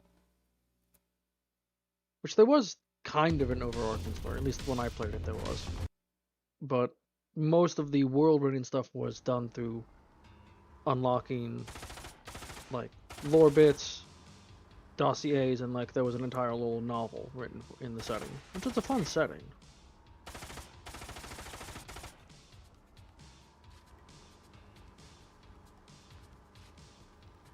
But it actually had a decent amount of depth to the gameplay, despite how it looks like there was actually stealth. Nice, that exploded. If you try restarting the Discord stream, I could, but I won't. but I won't. It's like, Chatfishies once told Kib they was little baby fishies. Alright, there we go. Can you see it? Oh. No, because you didn't start it. Hold on, Chatfishes. Hold on to your butts. Here we go. Do you see now? No. I actually can't start it. Well, okay then. Discord I will have to be in the past with the Chatfish. Discord has thoroughly crapped out properly this time. Nice. But yeah, I'm just showing the second trailer. Yeah, you can see the vehicle, the wanton destruction. If you like that style of game, then this game's actually not too bad. But that is kind of what you're getting, basically. Now, let's move on to something more spicy. What's that name of game you like? Say it. I don't know what game you're referring to. Spire 2. Slay the Spire Let's too? talk about Like that, is of a Chumpa. strong word. Chumpa, what happened to your favorite Vigima game? It's at 34% positive. That's not Loading up on good. my end. It's like Chumpa Chumpa sad. So the devs keep making, much like the Helldiver devs, they keep making decisions that are questionable in regards to balance, and they aren't really giving ways for the players to deal with the buffs to the enemies. For instance, a lot of the first game, the ideal was to get and even in this game, it's a deck builder roguelike. You don't want to have a massive deck because you won't be able to draw what you need. That's just the way these games work, or any deck-based game. The more cards you have, the less likely you are to draw the cards you would need in any given situation. So Trumpa doesn't know the real reason why this is happening. I mean, No, no, that's no, no. I'm explaining. No, I know there's multiple reasons, Kibbs.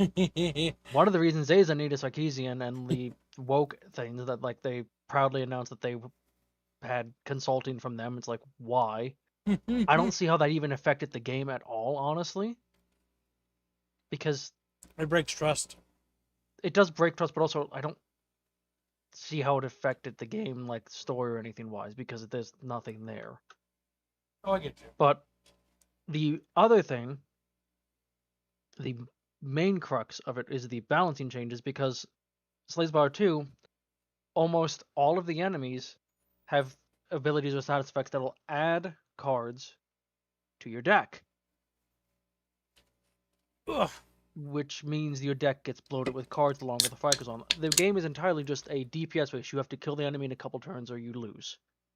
So there's not any build variety, and instead of addressing these things, they just nerf the player's ability to make good decks and buff the enemies, and they've just done that over and over.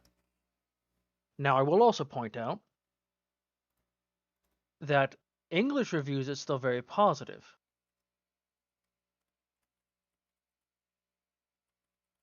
In simplified Chinese and traditional Chinese is where the bulk of the negative reviews are.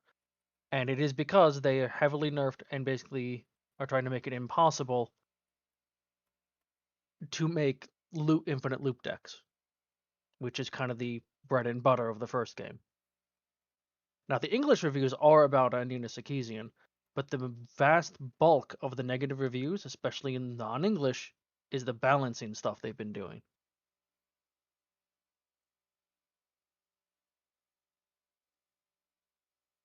I like how you just stopped there.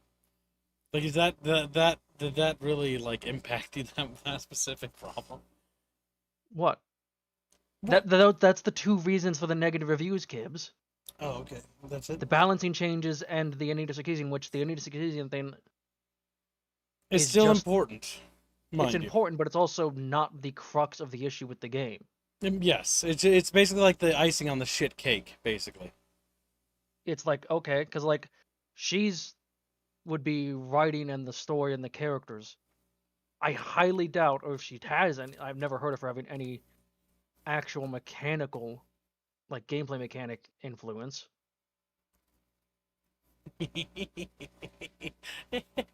I'm sorry, Jumbo. I just oh, the idea of it's so funny to me. Because her and her ilk, their entire thing is push woke ideology. I know, but I'm just imagining the dev meeting they had before the decision. Hey guys, yeah, what?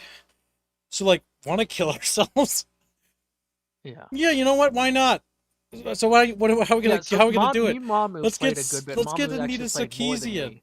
Let's go get Anita Sarkeesian to play Okay. to help with this game. Kibbs, remember how you were pointing out people were overreacting and how I that know, was it's you? just funny because like why in God's good earth would you go to literally like I don't know how to put it in another word. Literally fucking like the devil is the equivalent for game development. Like she is Yes, but I'm basically gonna the point out that is honestly people freaking about that is deflecting from the core issues of the game. yes, but it Is that a is problem? Absolutely, it absolutely is. It's not the main problem of the game though. That is a yes. deflection. However, no, it's not necessarily a deflection. It's actually it is important. For example, if I brought Anita Sarkeesian on to advise us for our game, even if our game is good, even if the gameplay is good, we are compromised. That's why I made that little silly poll there. Because, like, the reality is that I basically, by doing that, betrayed my own community. They did that. Yes. The minute they did that, made them irredeemable. But Kibbs, I don't think this is something they just did. She was always there, is what I think. Unless I'm wrong and they brought her on recently, which is mind-boggling. How has to she me. always been there? She's always moving around. It's one of those things As like, in, okay, Kibbs, so like, as in she was Jumpa. always there for the credits and the Jumpa. initial Let me help you real story quick. she was there. So if I have somebody working on my team and they start spouting woke nonsense bullshit, I'm just gonna fire them. Because, like, they're gonna be like, we want to make Rhea trans. It's like, all right, like, you need to stop. And then, like, we want to make Rhea trans and wick. And I'm like, all right, get out. Like, you're done. Go. You're done. Pack your bags. Get out. We're done with you. Like, because you can't do that. It's incredibly disrespectful. You can't do that. My point still stands, Kibbs. The core issues with the game, it was already trending downward with this. This is just, as you said, the icing on the cake. Yes, but had this happened anyways, we'd be here right now. Even We if your would. game is good, because, like, there are some things that if you do them, it's basically like total destruction. Like, is Yes, what it Richard is. actually has a point. From what I understand, what I've seen of this, Anita wasn't something they just brought in. She was there when they originally were designing the game and the story and stuff. They just virtue signaled recently about she helped with the game to get Brownie. I don't know. I think Richards isn't hit the nail on the head. Well, they were trying to virtue signal to, I guess, get good PR, and they're just completely That already is tone irredeemable, deaf. though. Like, doing that It is doing, like, But the point I'm making, Kibbs, it's not oh, this is a brand new issue of she's now in the game. It's no, she was there from the beginning. I know. It was always But an the issue. only thing that really matters here is that, again, while there were other issues, there was a chance for recovery. Now there is no chance. Yeah. Because, again, Now they're it's signaling that. so bad. There are some people you cannot work with. And for those who don't know when, you know what? I don't really want to go in that rabbit hole. I don't have a drama channel. You can find it on other places. But either way, I don't want to delve into the meat of it. But basically, the synopsis is if you bring in somebody who's notorious for forcing arbitrary checklists and basically thinking about race politics all the time and, like, ideologue, like, they're not thinking about the game, right? They're thinking about the wrong thing. You shouldn't be making Also- video games if you're like that. Go ahead. I need to point out that a crux of the incoming negative reviews is around the Anita thing. It is currently flagged as off topic, so it's not even affecting the review core. It's already at mostly negative before this event, because these new reviews are not being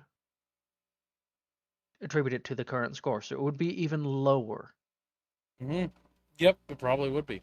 Actually, let's take a squeaky peeky. Because like, if you Oh, look yes. at the top chat, Oh, yeah, yeah. no, it would be. My point is, you can see when they did the balance changes, and they've just kind of been not addressing it.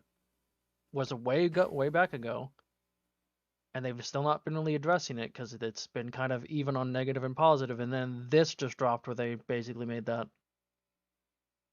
announcement. See, they can't say, I'm sorry, but, like, you can't say it's off topic if you literally just did a virtue signaling as a studio. Like, I think Steam should reprimand them. Because it's actually a valid criticism. It's literally, you literally went and broadcast with a megaphone, we work with Anita, and it's a good thing. And it's like, okay, you did that. You did that. Like, you literally made that a selling point now. You bet your Yeah, if you go to this- goddamn ass that's a valuable play. Just go ahead and look at the discussions, Gibbs. Oh my god, I mean, I'm actually, so I am sad Oh, for you, wait, because I wish your it- game wasn't bad. What? It might have been that they actually brought her on after the game released, based on what I'm seeing. So I was What the incorrect. fuck? They're even worse? My god, Jabba! My god, Alright, Chumpa, I'm sorry, but they're a lost cause. They are. You could almost No, I argue lost- ignorance, Gibbs, maybe. I've been glancing at their updates. They hate their players is the only explanation that I can come up with for the way that why they're doing the shit. So I have no interest in Slay the Spire 2 anymore. I was excited for it, but no, it's dead. And I am sorry for you, dude. Like, I wish your game wasn't poo-doo-doo, but unfortunately, your game is just like my games, poo-doo-doo. Also, like, I lost interest in it after the first, when me and Morty first looked at the beta branch, and Morty even commented, the game was already hard, with some bosses being, if you didn't have a really good deck build, was it actually impossible? And then they decided to just nerf the player and buff the enemies. Studio hires a consultant like Anita. Like, it's oh my god, she doesn't even like video games. This is why I fucking hate video games. Like, oh my god, why? Like, literally, why? Why would you hire somebody who hates fucking video games? Like, what are you thinking? What are you thinking? Do you hate your player base? Is that why you did it? And chat brings it up too. They must hate their player base. Yeah, because like you have to be hating your customers. She literally hates video games. Oh, it's actually sad. Like, genuinely, I know we're laughing, I'm making fun of it, but like, for those who actually bought this game and were looking forward to it, I am sorry for you guys. Like, I wish your game didn't actually have this happen to you. Nobody deserves this. Genuinely, nobody actually deserves this to happen to your game. It sucks. I can only hope that maybe somebody will be inspired to create their own alternative to this. But yeah, that sucks because I know a lot of chat bros were looking forward to this game.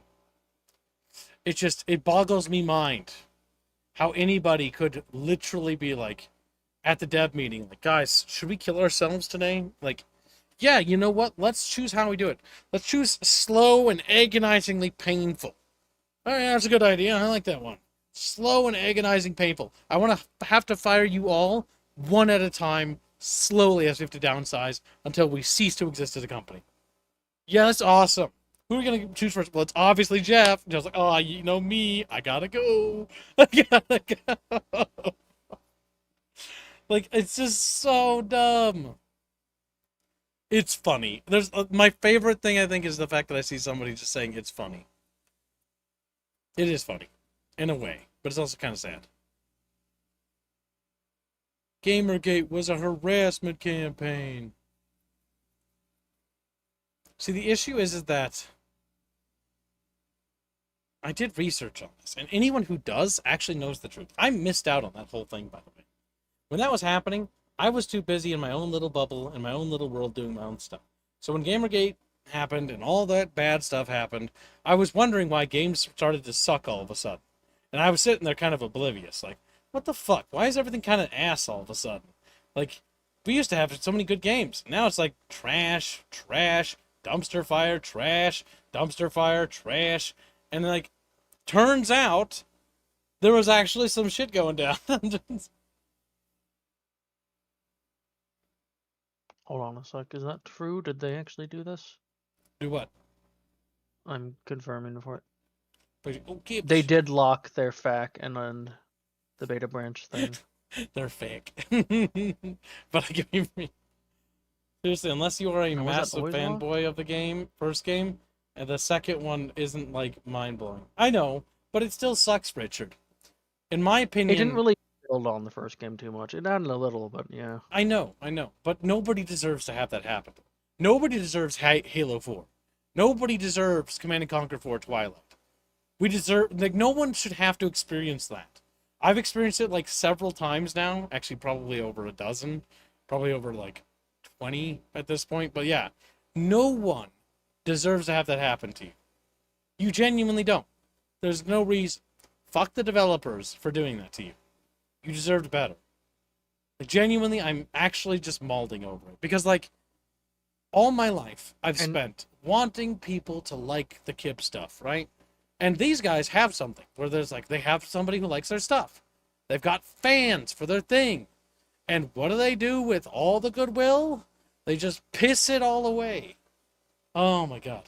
Fucking trash. Plague sent something, by the way. He did send something. I'll post it. Fuzzy also posted it. But yeah, the main reason I was excited for Slay the Spire 2 was it was adding in co-op, which would be really cool. And it is cool. It's not the best implemented, but it was still fun. And now, yeah, with the patches, and I don't think I can post the link because Discord is shitting the bed. Man, chat bros, why can't we have a little gamer revolution, chat? Rise up with your little controllers and start. Okay, don't actually start throwing them at people. That will actually cause serious harm. Those things can be heavy. Kim, did you receive my DM about Star Fox? Oh God. I will find out in I'm just gonna a moment. attempt to just DM you it, Gibbs. See if DMs are working. Blake sent me That's a some negative. stuff. I'm War.gov? assuming it's the same thing. What the fuck? Discord's kind of shitty chat, so like if people try to set, you can try posting stuff in the, excuse me. Big Remote discussion isn't even loading for me. Yeah, Discord's shitting itself pretty bad. I'm tempted to try to restart Discord, but I know it would just mean I'm not connected anymore. What the fuck? Oh, U.S. Department of War. What?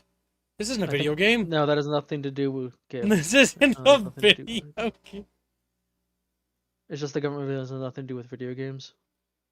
Oh yeah, that thing. Is it cool? I mean, it looks kind of cool. What the fuck? I haven't looked into it. It's just it's another. We're gonna unveil a bunch of classified documents about aliens, and for some reason the post I saw talking about it is how it's gonna cause massive upheaval in the Christian faith. It's like what? What? This looks like AI generated, honestly. Yeah, that's what I saw, and I didn't bother looking at it. I was like, okay, this I'm gonna sounds show like just Chatfish blatant like bullshit. look at this chat. Like, hello, this is my AI generated picture. What the fuck? That's not real, chat. That is unbelievably fake. That's unbelievable. The best part is, Kibbs, look closely at the image, at the little effect. I can see pixelation on it. Yeah. Yeah, you can also tell it's a PNG, a square PNG that they slapped in. 2024 0430 composite sketch. Actual site photo with FBI lab rendered graphic overlay depicting corroborating eyewitness reports. Ah, eyewitnesses. Gotcha. I saw a sphere and it was like. What's that? I can get money if I say this? Okay. And then the aliens touched my body, Chatfish. They touched my little body. Oh, ah. Like, oh my god. Okay, that's stupid. Moving on. I don't know what that is. Hey, the article actually posted in the stream room finally. Okay, Well, well, an article. we're gonna It's look a at Twitter post. apparently Star Fox. I don't even have a Switch 2, but yeah. Okay, I'm gonna bring up something that I saw posted. I don't want to watch this for 16 funny. minutes. Is there a way to skip? Is there a way to skip? What? Let's There. see if it lets me post it. It is a meme about the new. All right, Star let's Fox, look but at it's it. funny. Got stream my screen to Chumpa, maybe. Nope, Fucking Christ. Still can't. Upload the image, Discord. Wow, Discord spaceships.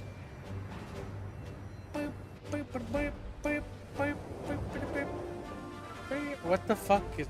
why It's is a this- remake of Star Fox Why does he again. look like a? Atmospheric entry complete. Extend the wings. Oh, that's terrible. What the hell? That's. What?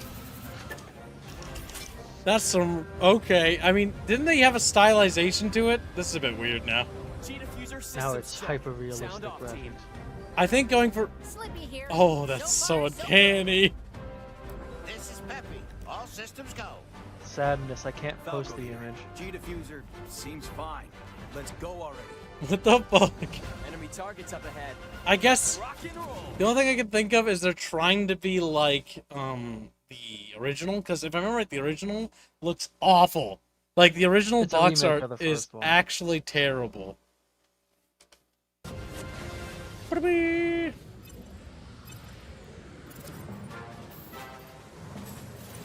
What you're seeing is footage of the game in action. While stage layouts have been kept the same, the visuals have received a major. What you're seeing is a video game. Just like, wow.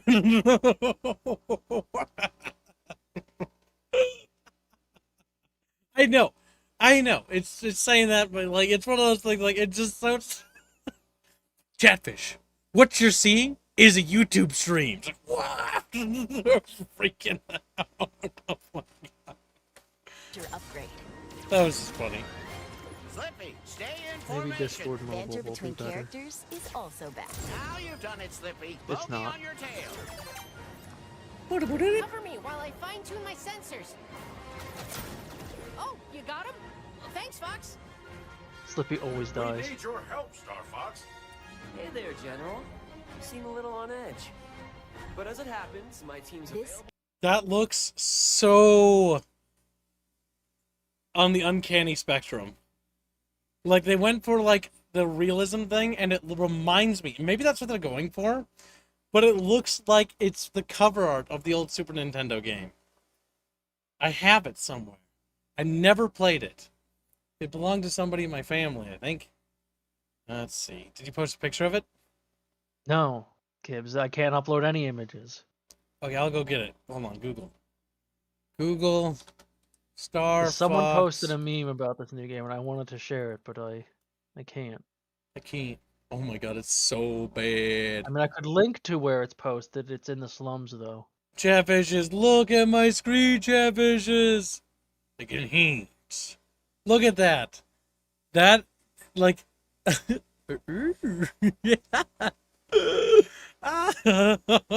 No. They look like uncanny little puppets. They look a little ratty. Oh my god. But yeah, that's what it reminded me of. I mean, kudos to being faithful, I guess. But like, artistically, they made the ships, like, if they were going to be faithful, they should have also gone with like the old school look of the ships. They kind of dropped the ball there if they're going for that. Because, Okay, Gibbs. go I ahead. linked to it, but you'll have to open it up yourself. Beep, beep, beep, beep, beep, beep, beep, beep, beep, beep, beep, beep, beep, beep. I don't know. I don't see anything. Put it in the chat room. I linked to where the image is. Slums. We're stealing memes from my own chat, bitches. Like, fuck, we Yeah. got caught, bitches. Yeah, well, I can't open the slums. Oh, wait, here we go. Is that actually the message, though? I don't think it is. It's a wall of There's a- text. Posted by It is. Flavius Stilabitch. He's like, steal a bitch. Yep, going. that's the one. It's a Nintendo thing. Intense space combat. Hop into your R-Wing, a high-performance aerospace fighter, and use laser blasters to take down opposing forces. You can also break in midair to get enemies off your tail. No pun intended. And, of course, pull up barrel rolls to defend against incoming fire. Protection against perverse enjoyment. The animal characters are not intended to provide sexual gratification. Why would you say that? Console will shut down if it affects detects that the player is becoming aroused. This is an edit. This isn't. One can dream that it's not. I thought for a second it was legit for but a moment. The animal characters are not intended to provide sexual gratification. It's like, what? Why would you say that? It's obviously fake. A new crotch attachment for the Switch 2, Gregors, that's how. This would be so much better if this was legit. What did I walk into? Well, you tell me, little bird boy. He's like, woo, We know what you think about squawk, squawk, squawk, that squawk, squawk. Crystal character. Look at it. We're watching, or we're reading this. All right, you know what? I'm going to read it again because you missed it. Protection against perverse enjoyment. The animal characters are not intended to provide sexual gratification. The Switch 2 console will shut down if it detects that the player is becoming aroused. That's dumb. If that was real, I think I'd blow my brains out. All right, so Domin Dice 2000 says, remember, kids, this is the 4th remake of the game. That's true. Wait, they remade this game 4 times? Jesus Christ. Fucking Technically, Lord. Star Fox 64, which everyone loved and kind of made the franchise take off, was a remake, yes. I didn't even know And that. then they did a remaster, and then they did another remake, and now they did the one for the Wii U, which crashed the series because they tied in motion controls, Wii U motion controls, so it was complete dog shit. And then no new game for like 2 decades or something, or like a decade. And now this, which is just a remake of Star Fox again. At this point, every Star Fox title is a remake? Maybe. Star Fox Adventures was the like only one that expanded the setting, All right. and everyone tried to look up Crystal Skirt. Is Fox McCloud, leader of the Star Fox Mercenary Squad. It is on the Uncanny We've got a Valley. job to do, Star Fox. We're gonna take the system back from Andross, one planet at a time. Oh, I don't. Falco Lombardi It is- their ace it pilot is and uncanny. Fox's rival. Sounds perfect. Are you looking at No the trailer? way Andross You should would look at expect it. us to launch an assault there. You up I'm for another watching the challenge, YouTube Fox? Scans are showing unidentified It might be a fun energy game. emanating It's just from it's within uncanny control. looking Is at the it. team's engineer extraordinaire. Incredible! Do you realize how rare it is to I don't know if I want to pay experience a $70 stable for warp channel? realistic Star Fox. Distortions? That base is the gateway to the wider system, Fox. And Peppy Hare is their strategic mastermind. How is that base and the veteran gateway to the pilot. larger? Into enemy What? space. Just Eh? this. Hit them quick and hit them hard. Like how Peppy's fat. The fate of the Lilat system rests squarely on their shoulders. So, Chatfish, we need to get real. Where's Crystal? She's like, what? What? She's off being a tribal on some planet. Oh, they've yet to This is remake that before game. They, oh, don't worry, it'll be censored to high hell. She won't be floating in a crystal anymore. Won't be floating in a crystal anymore. You know, mostly naked. Oh my god. That was quite cursed. I'm pretty I had sure to share that is. meme. If I had to wager a guess, chat, I think mini furries were born when that game came out. She is not here yet. Chatfish, the fact That that and Lola Bunny Damn. influenced a lot of people. Space Jam Lola Bunny. Space Jam Lola Bunny. Now, why are you telling me that? Curious, Chumpa. Why are you saying this, Chumpa? Curious. Because those are the two characters that are really attributed for the rise in furries. The rise and the fluffy boys. What? Good thing Crystal isn't here. Mean we can still enjoy. Oh, I thought you liked Crystal, Monster Doki, being a furry. He He's said like, he can play the game without becoming aroused, so he can still enjoy the game. Wait, is that what he just said? Nintendo What the won't- fuck? That's what he means, I assume. Yeah, what the fuck, Monster Doki? Because otherwise he'd be aroused and the Nintendo, the Switch 2 would shut off. Jesus Christ. Yeah, you wouldn't want your Switch 2 to shut off. How things gone with the Chatfish Crusade? Well, several bucket legions have been wiped out. Primark looks Pepper at all says, the dead now I ain't a Chatfish, like, furry, "Oh." but Lola Bunny did something to me. Wait, who said that? Primark Pepe. Don't say that. At least don't admit it. At least don't admit it. Admitting is a sign of defeat. Keep your Did you ever feelings finish bottled that up. game?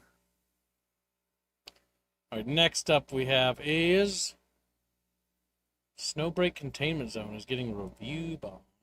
Okay, so specifically before you go into that, this is a game, as Plague points out, and I do vaguely recall this, so I'm going to take his word for it. Okay. It's the one that got canceled and got taken down by mass reporting from the Chinese feminist movement, who want to ban scantily clad women in their games. Ah, the Chinese feminists. Gotcha. Yeah, they mass reported it and it got taken down, and now it's coming back and came back. Okay. I mean, that's good. Censorship is bad, so it's good for you the can read- developers. Well, you say that. Go ahead and read the post. Snowbreak Containment Zone is getting review bombed on Steam after it returned to service today, following over 2 months of downtime. The game has been heavily censored with changes. Oh, never mind. They lost. They basically they had to give in to demands to come back, basically. Yep. No. It deserves its review bombs. Censorship of any kind is genuinely bad. Unless the game is somehow, like, doxing somebody or actually, like, here's what the person lives. Well, it got taken down initially because of the feminist movement. The issue with these kind of things is that, what the fuck? Like, I don't understand the quote unquote feminist movement. Like, I actually understand why it they doesn't do this. empower you. No, kids, it has nothing to do with that. I know. A lot of the people that are part of these movements are rancid people whose personality affects their physical appearance, and so anyone more attractive than them needs to be removed. Oh my god, it's like Snow White. My God. It's quite literally that, That's Kibbs. It's That's that's also why, Kibbs, in the Western, a lot of Western is where they uglify women. It's because we can't have women more attractive than them. Snow White was real. Snow White was I mean, a lot of the old Disney movies, despite a lot of their issues, because there was issues of them, like, you know, the Noble Savage, they pushed that hard. But they were real life lessons in a lot of them. Mhm. Stop having fun. All right, Blake sent me something that he added. I don't know if it can be shown on YouTube, so let me take a look. You mean yub nubs? It's like yub nub. Everybody loves yub nubbing. I like how Carlos appeared for like 5 seconds and then just like waddled away after he saw what we did. He's like, oh. What? What? I don't know. I don't know specifically YouTube's all specific rules. I don't see why this couldn't be posted. Just post it to me. Do you have I it to you? will review it. Yeah, you should have done that to me anyways. I could just review it and be like, yeah, no, or yeah, yeah. I don't see why it would be, but once again, I don't know. Yeah, I don't see the issue here. I'll open it to double check. Yeah. It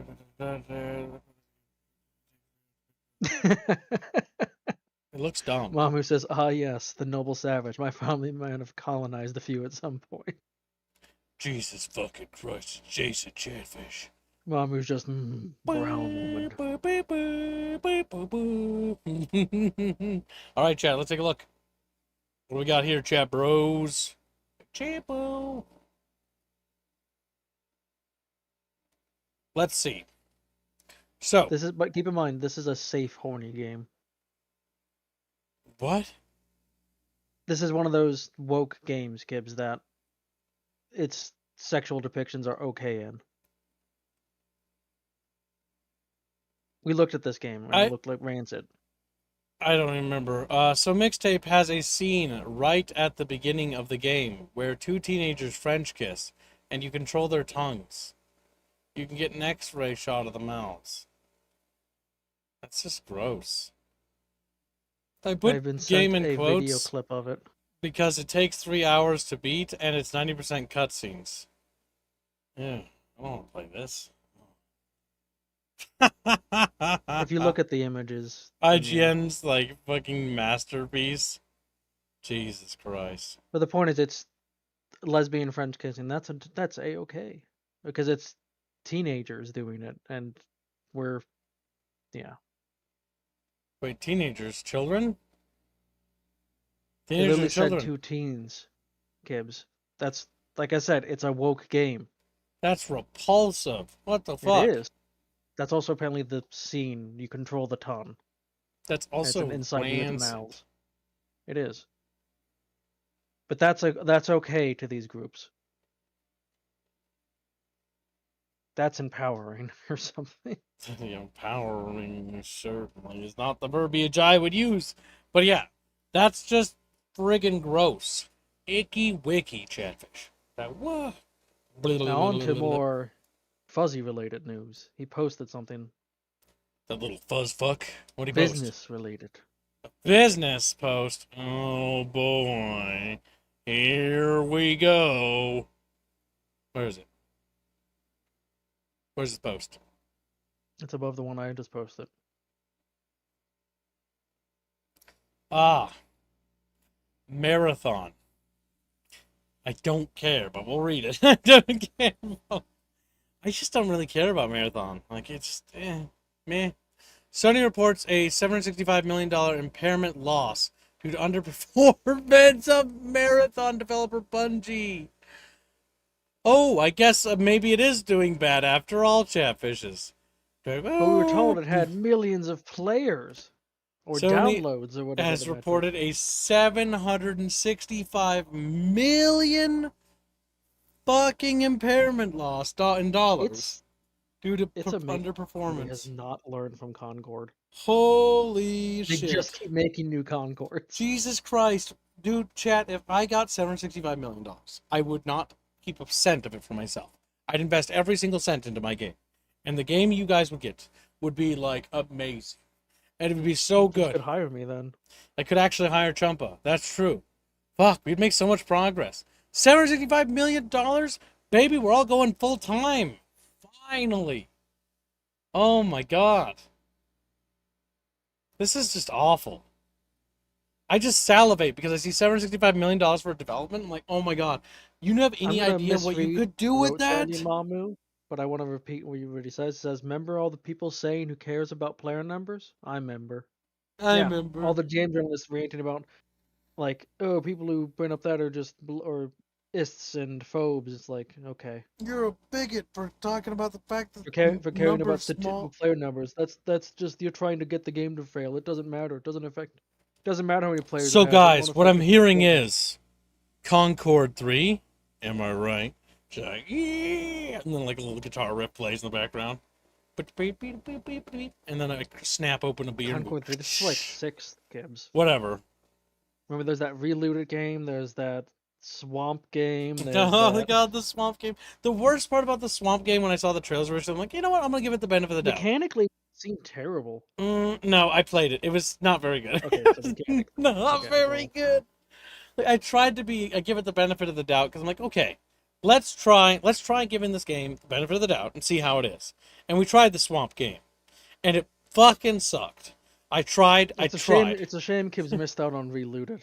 I don't know why I do this, chat. You guys know when I do this, where it's like, there's obviously this like woke game. It's probably super woke. It's like dripping with it, right?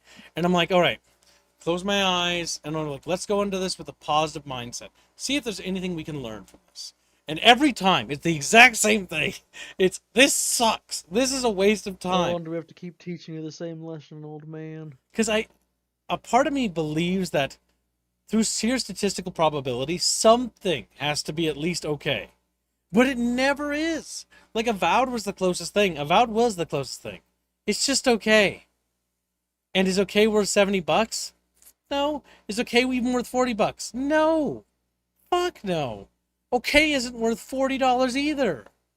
It's not even worth playing. Okay isn't worth playing at all. You can't just be okay. Okay, maybe that's not entirely true. Crimson Desert is just okay, and it seems to be doing well. But you can't just be okay and be cringy and woke and like super Crimson censored. Desert, everything I've seen, it looks like it's got billions of mechanics, but very little depth at the end of the day for those mechanics. Yep, it's got a very wide pool of stuff, but a very shallow pool. It reminds me of Peter Molyneux games, where it's like very wide, but it's super shallow. Crimson Desert does seem like it's exceptionally wide. It is. But once again, there's very You little can do depth so to it. much, but at the same time, none of it is interesting. Like, there's a complex mechanics around doing, like... It's not a bad game, it's just a sweeping, very which you do mediocre for game. one action in the entire game. Yeah, they have entire mechanics like that, where it's like, this is an entire mechanic for this one thing. And it can be broken Well, down like, really that into an is, yeah. animation, is what it is. But yeah. I've not heard... All I've heard is people glazing that this game and the story is amazing, and then... But anyone I've heard actually talk about the content of the story, Okay. it's basically just nothing. So the people who actually glaze Crimson Desert and say it's like the best game ever made are the same people who will literally glaze Marathon and say it's amazing. You can check their profiles, they're the same people. They'll just glaze whatever. They'll see slop and they'll Well, also, there's and people who slurp it glaze up. Desert because a lot of the journalists hated it because it had I can attractive totally characters. respect somebody playing Crimson Desert and just having an okay time. You know, if you like it, that's great. Awesome. More power to you. Fantastic. But some games are not for me. And Crimson Desert is on that list. It's just not my cup of tea, and I don't really want to play it. But if you like it, awesome. But yeah, Crimson Desert is one of those cases of like, yeah. And that's why like it's important to point that out, because people who overhype and overglaze things do a disservice to the game. It's hard to sell games to people if you overpromise things, right? That's why I always try to, like, depends on the game. Depends on how biased I am towards, right? Like, I love Battle Engine Aquila, but it's thoroughly average. It just does, like, several things I think are super cool that no game does. And I think Battle Engine Aquila is fucking amazing for doing those things. I think it's awesome. But at the same time, it's very average. The gunplay is very basic. Like, very basic. It's got floaty controls. It's not the best mecha game ever, but I love it to death. But it's always important to be honest, because if you're honest with people, when they go to try it, then they'll go into it with leveled expectations, right? Like, for example, you know what, an example in my life of overhyped games? Usually this is like Fallout 1, when I played Fallout 1, was the revelation that Fallout 1 was not that good. It's just not. But it's also not bad. Like, gameplay-wise, it isn't good. It's kind of crusty. It's certain things are kind of bad. But the story and the atmosphere were a lot stronger. The music, the overall theme and atmosphere, the art direction is fantastic. I love it. But yeah, the gameplay was kind of like, bleh. But, yeah, there are games like that. And that's why it's important to go into it with an honest thing and not glaze people on, right? It's like when I finally played Morrowind. And because people have been overhyping it so long, that when I played it, you guys, like, made it sound like... Not you guys. Two people made it sound like it was like this, like, impossibly, like, complex and intricate and amazingly and insanely depth game. And then I played it, I'm like, this is thoroughly average. I was lied to. I was lied. My disappointment overshadows how I feel about it on, like, looking at it for the time it was made. That's why it's important to be honest, because if you overhype something, people are going to play it and go like, bro, this is kind of mid. Because they're expecting, like, a strawberry cake, right? And they open the package, and it's a piece of lettuce. And there's a little, like, grape next to it. And it's like, what? What is this? What? Kibbs hates Vidya? No, Kibbs just got disappointed because he was promised things. And it was, like, so, like, epic. So And then I played Morrowind's it with very meh. amazing big if, you can get immersed in the world, and you are fine with the combat effectively being a dice roll system where you could sit there and See, that's what they should have said. each other. They should have said that. They should have told me, like, Kib, it's, by the way, you're just going to click, and then it's going to, like, dice roll. I went in going, like, oh, you can, like, make your custom spells. No. It is an old RPG. Yeah, I was lied to. I was lied to. I was lied to! I was Now, lied. admittedly, I know, like, for instance, you didn't like the way Kingdom Come, the first one was, Kingdom Come Deliverance, where how you play as Henry, and so, like, even if you're good at something, if Henry's not, you can't do it. I actually like the idea of your character. That works the same way that works the same way in KCD2, actually. So, KCD2, because I actually beat that one. Not as limiting in KCD2. KCD2 is actually just Morrowind. And I had that revelation while playing. I'm like, this is actually just Morrowind. It's the same game. The difference between KCD2 and Morrowind is that there is a bit more, like, a little bit more to the combat system. Like with the directional blocking. Player skill is actually a thing. Yeah. And so, adverse to Morrowind, where it doesn't have that, I thought to myself, like, wow, if Morrowind had the combat system of KCD2, I think I'd like it a lot. I'm going to disagree with you. I think Kingdom Come Deliverance, the first one, is more closer to Morrowind than 2 is. Well, I didn't play that. 2 is closer to. So you can do that, Oblivion. Chumpa, but, like, the issue is I don't have context, so I'm not going to operate with context I don't have. Me. Like, that's the issue, right? Like, I can't work with this, Chumpa. I never played that game. Well, no, I did. It was super buggy, and it ran like a potato. And then I never played it again.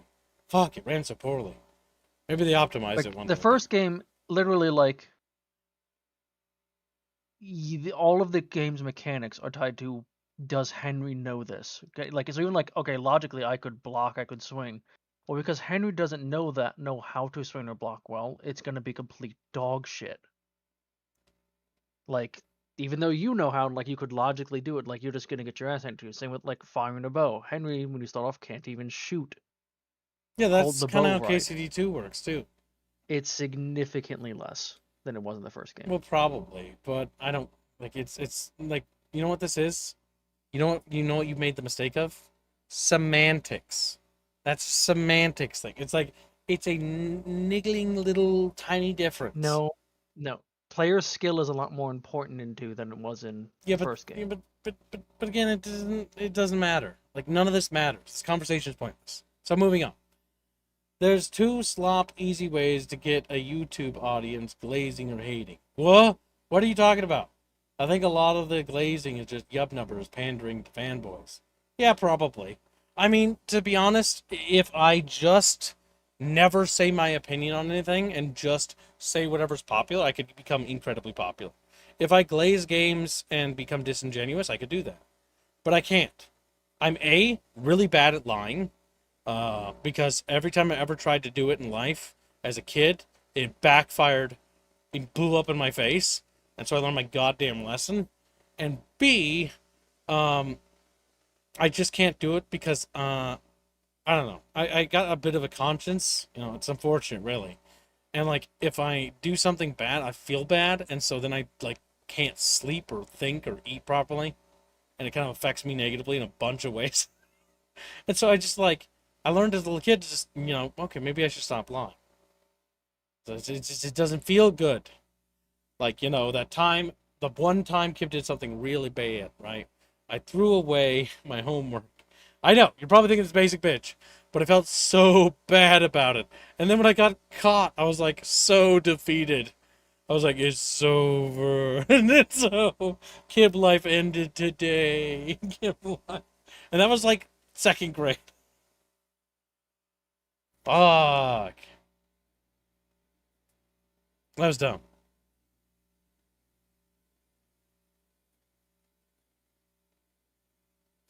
I didn't give enough shit to bother, so it's because you go, damn. But yeah. That's the worst. Gives some first world problems there. Yeah. Gives a bad person, needs to burn. Hell, what he's doing. But yeah. Chumpa, where are you? Hello. There you are. Good. What was the worst thing you did in school? I was a little baby Chumpa.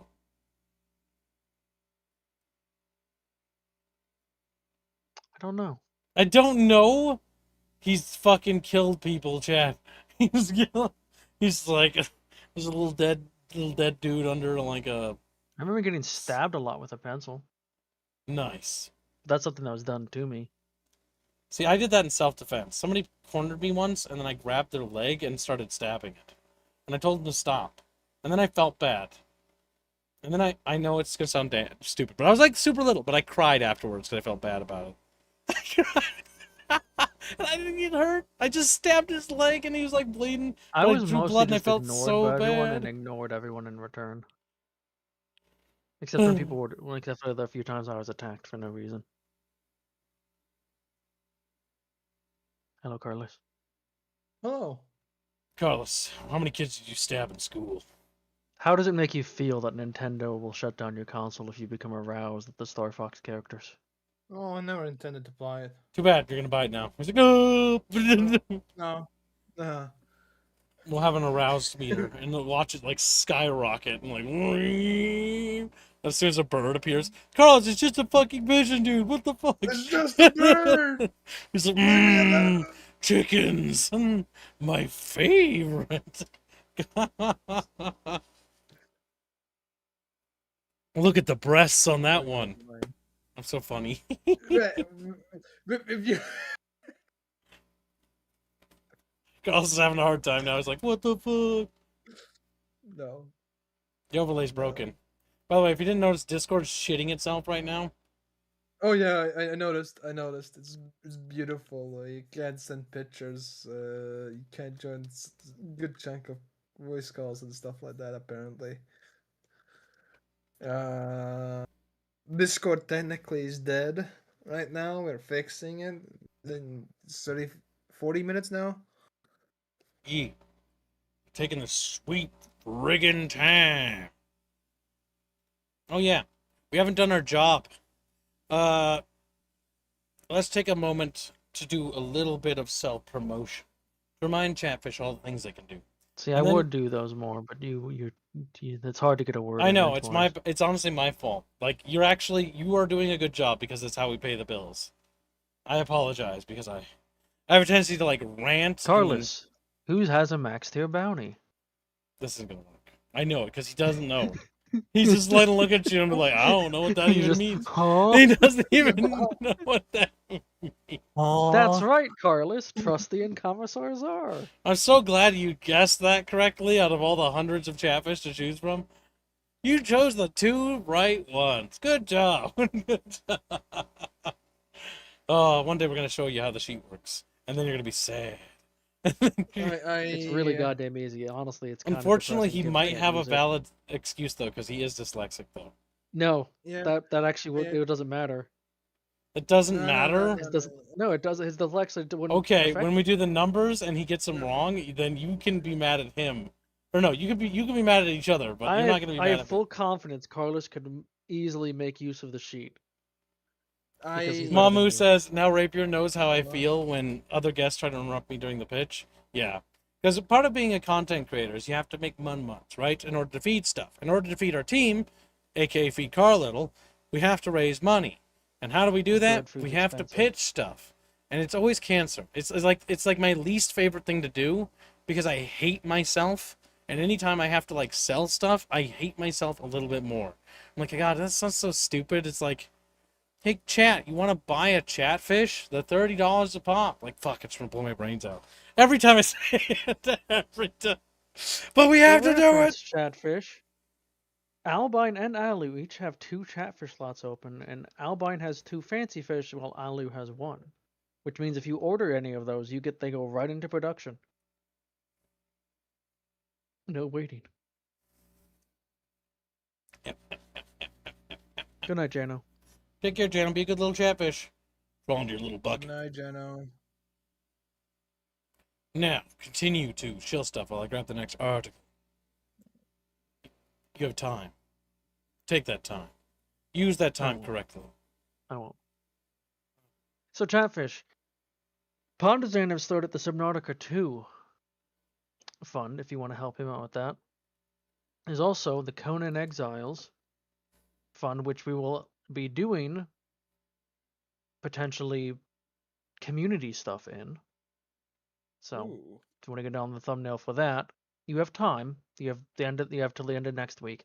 However, you are running out of time if you wish to get onto the Conflict Global Storm thumbnail, the Dwarf RTS thumbnail, and the MechWarrior 5 thumbnail, all of which will go into production at the end of the week. Now, if you can't afford it at this time, just reach out to me, DM me, or post in chat that you would like to put it on credit to get on one of those. There we go. Almost done opening articles. A little Now, longer. I'm just grabbing stuff. Hold out the board. along with that, I think, Chatfish, should I bump Chimera Squad up and make that be the end of the week it goes into production? Which means kids will have to play it sooner? What do you think, Chatfish? Should we? And that gives you a big Also, little smooch. 2 funds have 2 days left before they're cut, unless some progress is seen towards them. The Chatfish Trial vs. Platecom slot, and the Over the Top thumbnail, which has $98 to go on. Go. Okay. In 2 days, both of those will be cut because they've been here for 2 months.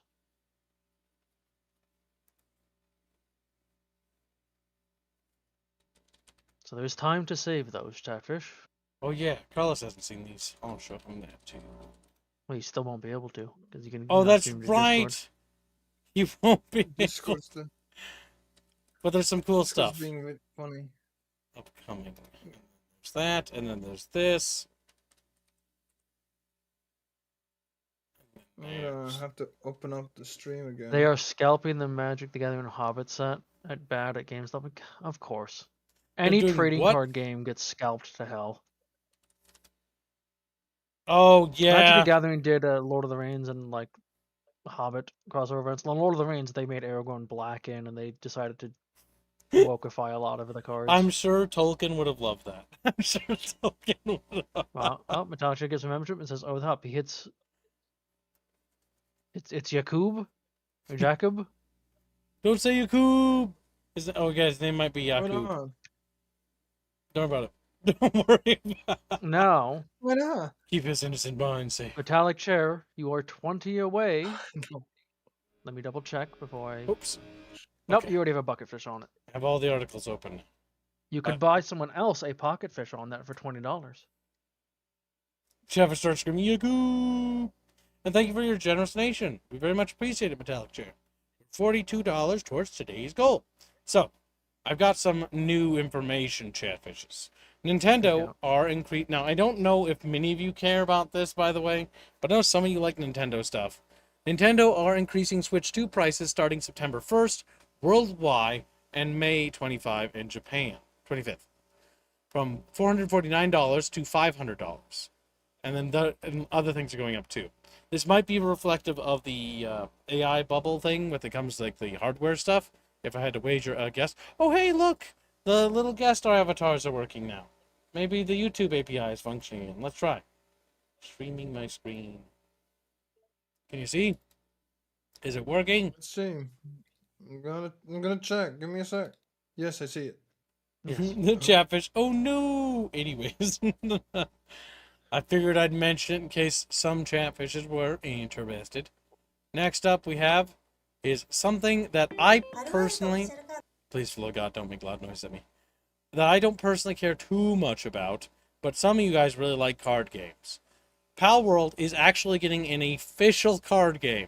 Yes, we've gone full circle, chat. It has become Pokemon. I like how there's a card with a shotgun on it. I just want to imagine little kids buying this, and like there's little cards with shotguns on. That's incredibly Does funny. Power World actually take its setting seriously? What setting? The Power World setting. There. Okay. Girls like it was a legitimate question. Like, is it actually don't take know. itself seriously, or is it just kind of? I mean, this looks pretty high quality. Like this, like playmat Well, high looks quality nice. is not how serious the game, how serious it takes itself, Gibbs. Oh, okay. Well, they're two different we things. have Black Aragon. That's not paid seriously. The art is high quality, though. It is high quality, but it's not treated seriously.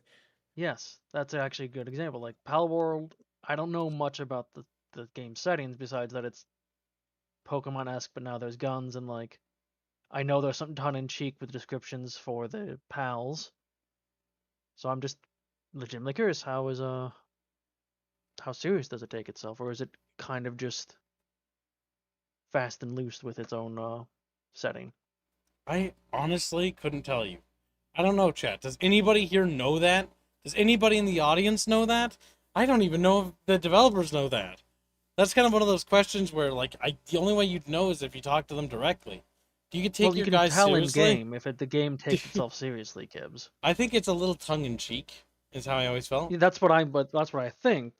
So, like, I don't know, though. It sounds like a Presso question. Well, I don't think Presso's here right now. He might be sleeping. But yeah, Presso probably could mention it. I mean, he probably knows. I don't know. Fuck. You're asking me questions like asking, if I asked like... him, the response would be Depresso.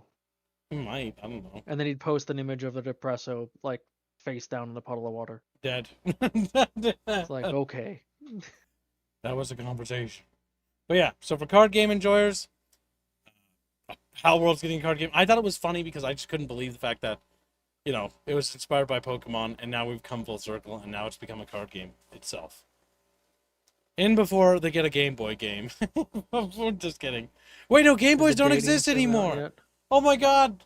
I feel like I just aged all of a sudden, chat. I was like, yeah, in before they get a Game Boy game. I'm like, wait, Game Boys, they don't make those anymore. No, there's still Game Boy games being made sometimes. Yeah, but they're like... No mainline. Not officially. It's underground. All, yeah. They're called like, or not D-makes. They're called like, I forget what they're called. There's a phrase for developers that make games like that. I have breaking Steam news.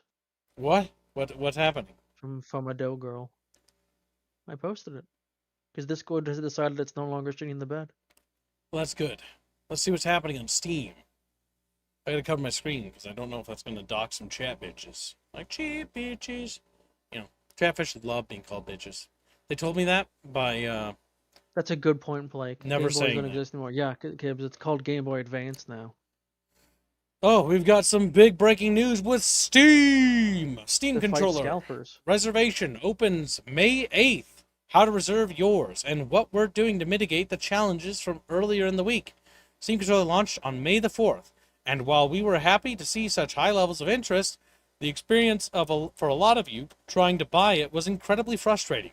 We plan to continue replenishing stock as we get more in, but in the meantime, wanted to share changes we're making to improve the purchase experience and to limit reseller activity.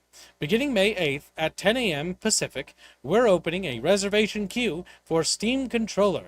Once you reserve your place in line, will be saved. When we go back in stock, order emails will be sent in the same order that the reservations were made. Here are the details on how we're hoping to improve the experience overall, while also taking steps to limit reseller activity. Reservation details. Reservations will be limited to 1 Steam controller per user. More than fair. Once you receive an order email, you have 3 days, 72 hours to make your purchase on Steam. For now, customers who have already purchased a Steam controller are not yet eligible to reserve another Steam controller. Good choice. Additionally, your account must be in good standing on Steam. Haha, take that, VAC bans. Like, Fuck. Carlos, no! I just hold Carlos. He's like, It's not even valid. You shouldn't have cheated in Counter Strike. No. Did you get no. hacked, Call of Carlos? Duty, I had high ping and people thought I was hacking. Oh no! I feel like you could fight that VAC ban. Yeah, they told me it's too long. It's been too long. God damn. Well, I mean, So once it's again, not... you just accepting it. This is is what caused the something problem. I know you do this, Carlos, and it annoys me. Where it's like, I Right, lost account my is stolen. account. Oh, well. All right, let's help get your account back. No, I give up. I'll go make a new one. It's like, oh, and it's like, you little shit. He just throws in the towel like, Carlos, done. Crawls in. Carlos. Me don't want to No, fight it. I genuinely went and approached the web ban. I tried to go through the process of getting it removed, and then I talked about it, and they said it's been too long to undo it and stuff like that. I don't know why. Oh no, I have to tell Lycanfish something cursed later. He has to do Actually, something. I'm gonna go.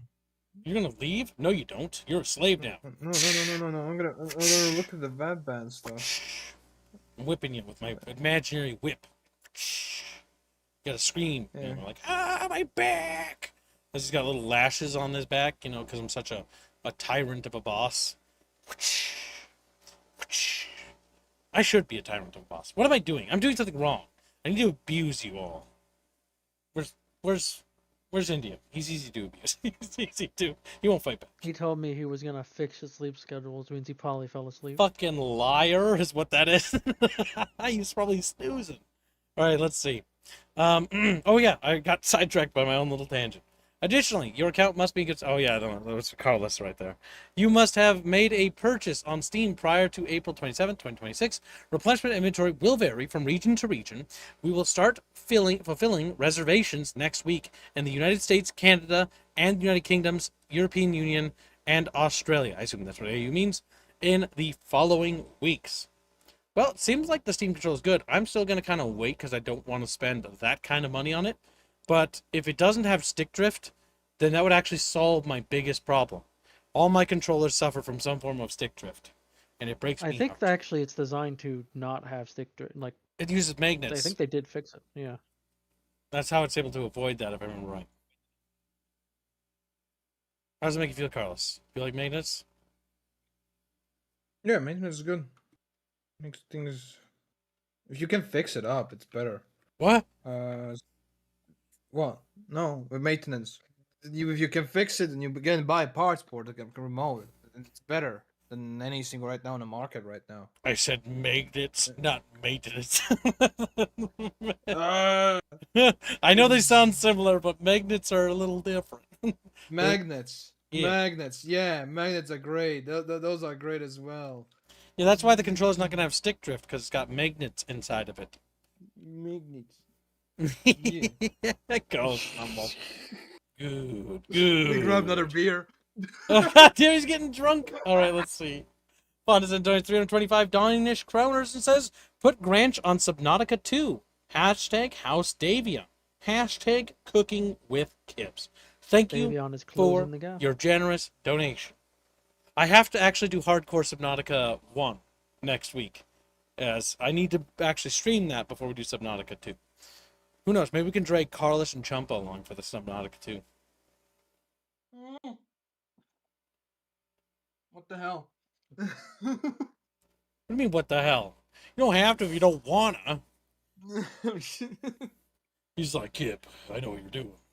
I know, cheeky guy, what can I say? Wink. Jokes aside, though, the door's open. But Yeah. it may not remain open forever, because it gets windy and it blows shut sometimes. No, you got me intrigued on Kona and stuff. Oh, the Conan Exile server? Yeah, we're going to be doing that It's like worse in Dune 2 Awakening. weeks. We're going to wait for the mods to get patched, so in 2 weeks we're going to start a Conan Exile server. It'll be public. Well, no, it'll be public to the community. Only Chatfish are allowed to participate. Meaning you guys in my audience and nobody else. No randoms. The war for the bucket. Yep, we'll break into 2 teams. There are going to be 2 team leaders, and then we're going to have a holy war, and we're going to fight each other. Little Chatfish waging holy war for each other. Think about it. It'd be beautiful. Beautiful. Spectacular. I don't like the stick layout on the Steam controller, but good on Steam for curbing the scalping. Yeah, I'm not entirely sure how I feel about it. Honestly, I don't know. I'd have to feel it in my big hands. My big manly hands. Whoa. Big hinkle-ingles. Alright, next up we have is article from... No, not an article. We did that one. A upcoming game called The Mound, Omen of Cthulhu. Hold on a second. Didn't I have a dream about an upcoming Cthulhu game? No. Was that real or was that an actual game?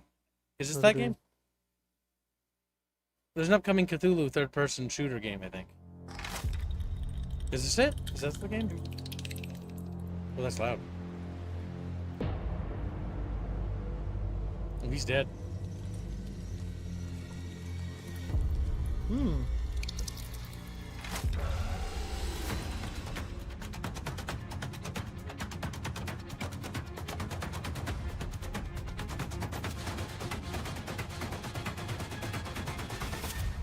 That looks kind of neat. Oh, good, there's more stuff. I was gonna say, I hope that wasn't it.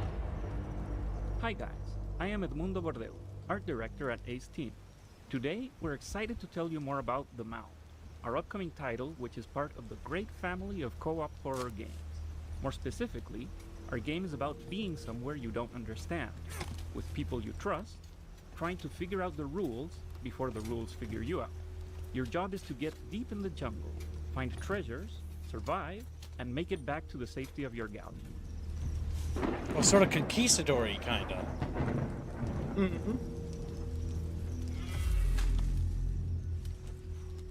You will be discovering a jungle that doesn't want you here. We always say it existed long before the players got there, and I think you feel that when you explore. There's stuff here that has nothing to do with you, wonders that weren't put there for you to find.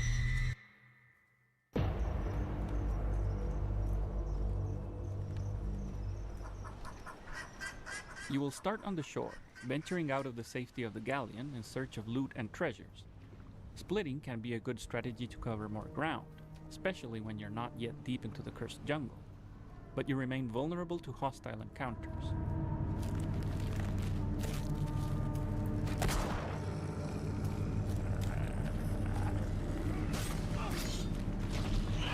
Oh, that's creepy. Firearms can be very effective, but come with limited gunpowder and produce a lot of noise, which could end up waking up the jungle if you're not careful enough. No reloading though.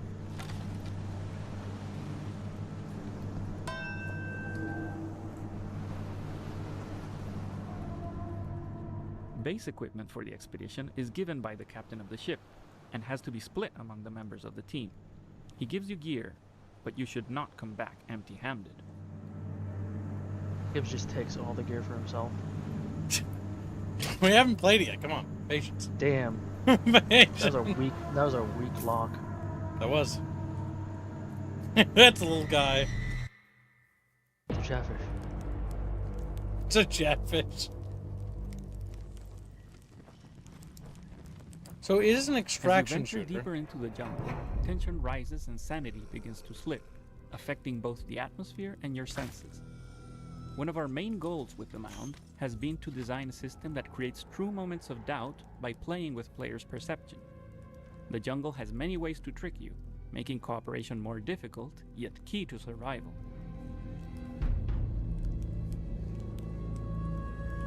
Think he's okay, Chatfish? It's actually just the other player. It was. Smacking him. Okay, I do like that. It's like the mind games thing.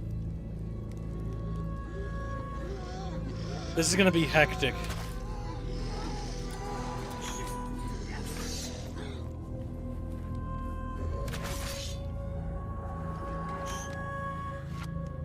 I like the idea, but some things in the execution of combat seems... The combat feels a little bit loady. Yeah. They need to tighten that up. Now that's cool. If that effect is like not a scripted thing and I During can your just do expeditions, that, that's You cool. will understand the jungle spawns the strangest creatures, which are unpredictable and will test your ability to survive as a squad. I love the little matchlock. Reminds me some early concept of something what I did.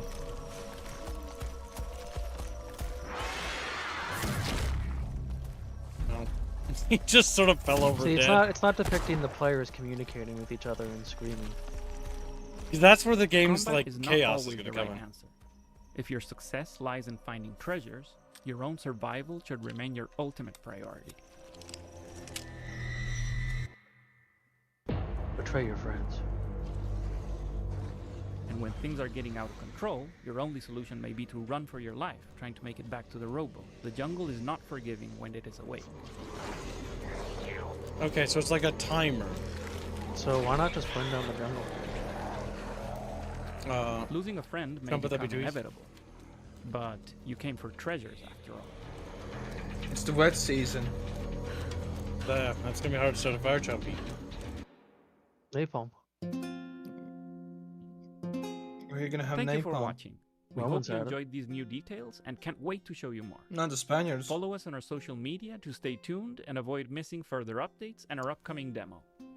The Mound will be available on PC, PlayStation 5, and Xbox Series on July 15th. That could be interesting. It really just gonna Could be. depend on the execution. Having So tightened my up that concern combo. right away Go for it. is, yeah, they'll need to polish up and tighten up combat. But my biggest concern right away is their whole. The end bit they were like, "Oh, your survival's the most important." So like fleas, like, does that mean you only get rewards if you escape? Does that mean it then becomes everyone for himself at the end? Yeah, because if it's a co-op game, you need to not have it so that people sabotage each other. I Yeah, don't 'cause think that's that's what immediately made me think of. Yeah, because if Most you likely it's something similar to Repo. Never played it. speak, Carlos, speak. I suspect it most likely has a similar system of Repo when it comes to extracting loot and getting rewards from it. Basically, the money what you have gathered as a team is you spend it as a collective, not as individuals of your parts.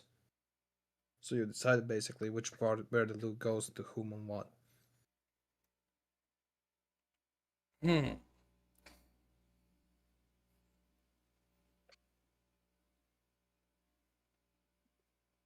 At least it's not an PvP extraction shooter. Is the comment saying? Yeah, that's also probably true.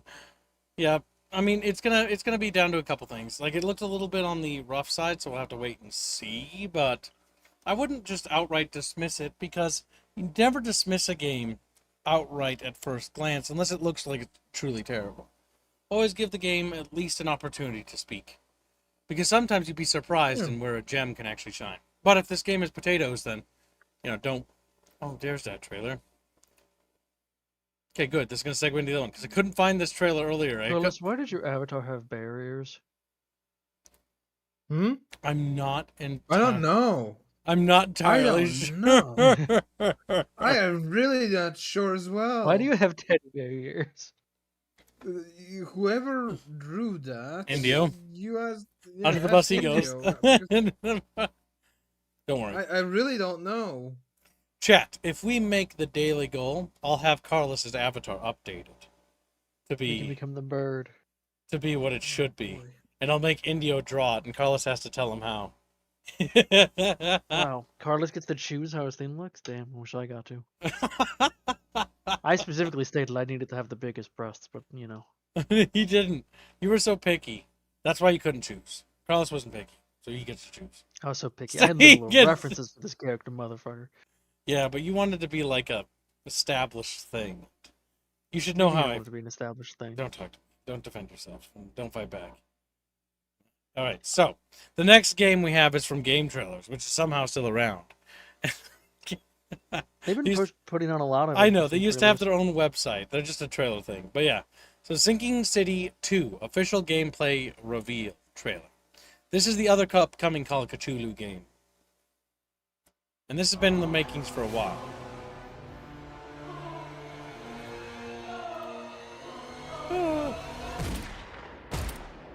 Barmy Fanny is a 3 great months ago, comment about that other we game. attempted the dreaming ritual. What do you remember? Just pain. And you? Nothing. But I woke up, and you didn't. I don't understand. You were gone, and I tried to bring you back, but I failed. Calvin! No! Can't evacuate yet. Not before I save her. Attention all visitors. Due to recent flooding and the pandemic, access to external areas is What the limited. hell is going on? For your own protection, please refrain from opening restricted doors and avoid contact with any bodies that appear abnormal. Turn around, real slow.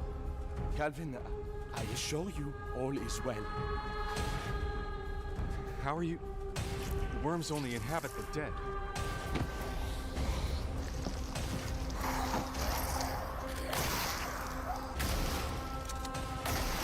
Medical staff are working tirelessly to assist you. Please remain seated in the main hall and await further instructions. Your safety in this new world is our absolute priority. Reminds me of Dead Space with the kill animation. Faye? Let me touch you. Don't leave me. I have poured every waking moment since the train. Every ounce of my soul into bringing you back. It's taken everything I have.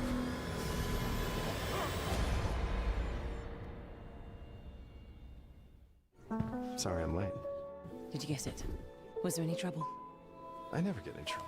You get in trouble all the time. What?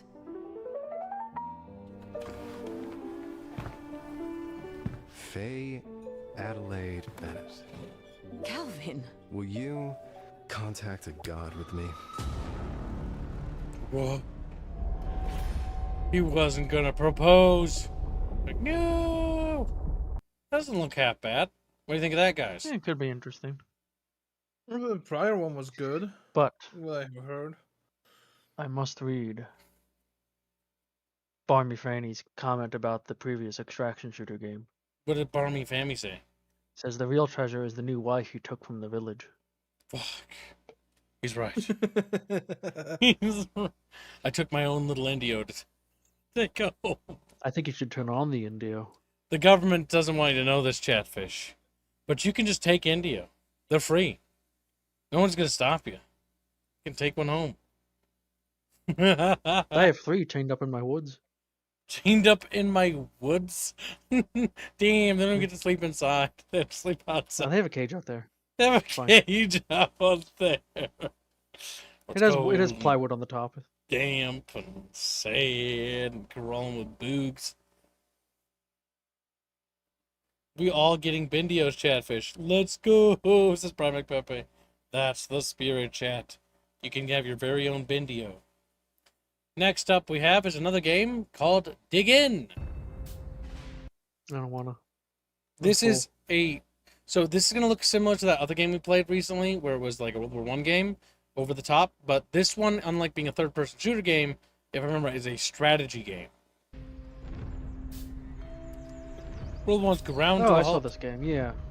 You can like dig trenches and stuff, and it's about trench management and whatnot.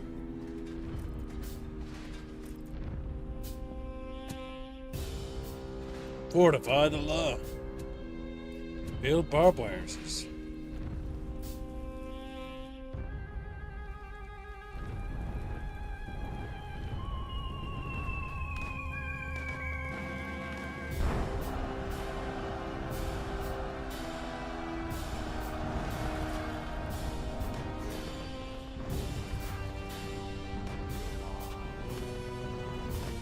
It's basically a management game, in case chat's curious. Bit cartoony. Yep.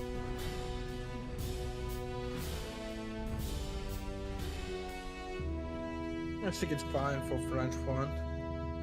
Very funny, Polly. I think it's fine for French front. Is that what you just said? Damn. Mm-hmm. The French were very laughable. I was like, no, Carlo. It's like, oh. No. I will not talk shit about French in World War One. They actually did what they wanted to do in that one. That's why they chickened out in the second one. They didn't want to do it again. They didn't want to do it again.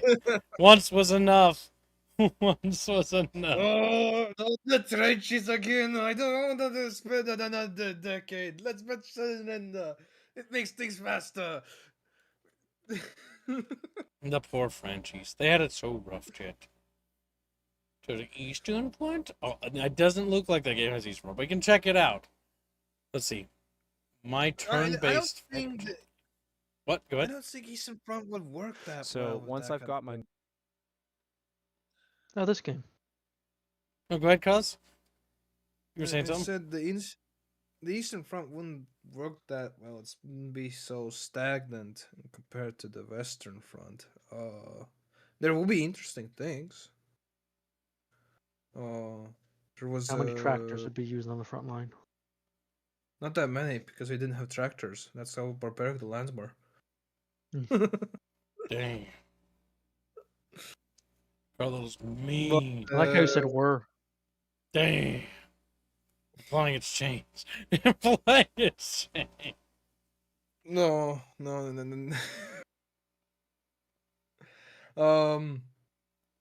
No, Eastern Front will be interesting stuff like the wolves' overpopulation growing so high that the trenches and the messengers getting attacked and harassed by the wolves. The cavalry raids what happened behind the lines. There's a good amount of stuff, but I feel like because of the extra movement that was going around with the front and the eastern side, it would be. I don't think it would give it the World War One mythos feeling what we have. Yep, it's what you guys Western have. European stuff. Because the East was a lot Yeah. more mobile, actually. It's one thing people kind of forget. A lot also bloodier. You guys had the peace treaty during the ceasefire and Christmas. There were Christmas raids during the Eastern Front. Meanwhile, Yeah, it's like, surprise, Merry Christmas, break out. And it's like, no.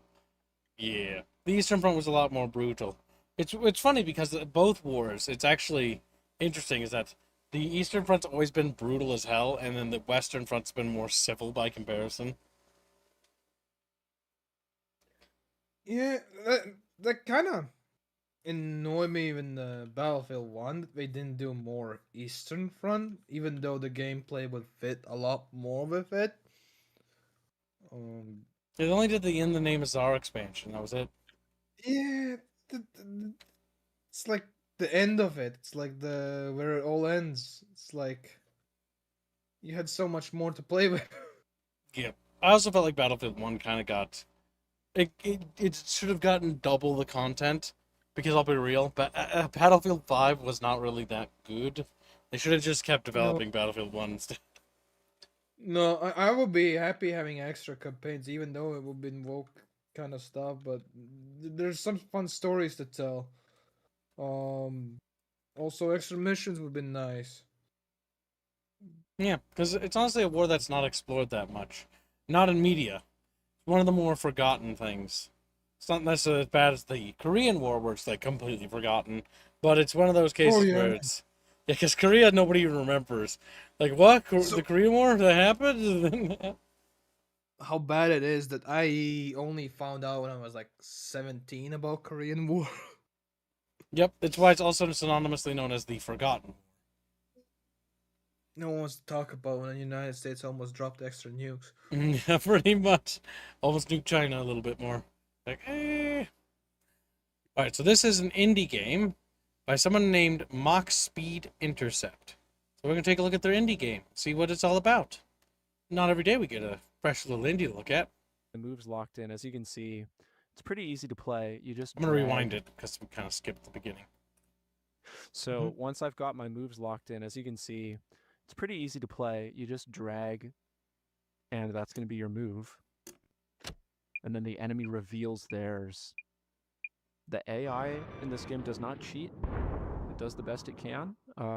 But the game is also made for multiplayer, so if you go up against a real human opponent, you can try to do some mind games and outguess where they're going to fly. You know what's, this is actually a cool combat system. It reminds me of I'm gonna keep spamming Battlestar these missiles Deadlock, down if you remember range. that. I have a lot of missiles in this list. With like the time where you progress time and then Although- you press buttons. The game's really about the gunfights. You want to get in close and dogfight with your cannons. Okay, I'm popping flares here. I'm completely out of energy on my Barracuda. That was a bit of a mistake on my part. I think I have enough time to get the flares away from these incoming missiles, but I do want to be careful that they don't just jump on me. So this is a very fast and agile. Just gonna double check that chat didn't send me like some actual like Let's Players video. Oh, developer commentary. Just making sure. Just making sure, because I'm like, I don't want to like riff somebody's fucking LP video. I feel so bad. Stay It fast. I'm gonna feels so stay wings closed, just because I want a little bit more speed when I come around here. But I did open my wings on this Diamondback. Target locked. And let's stay back just a little bit. One more missile. One more missile. Let's do it. And let's see it.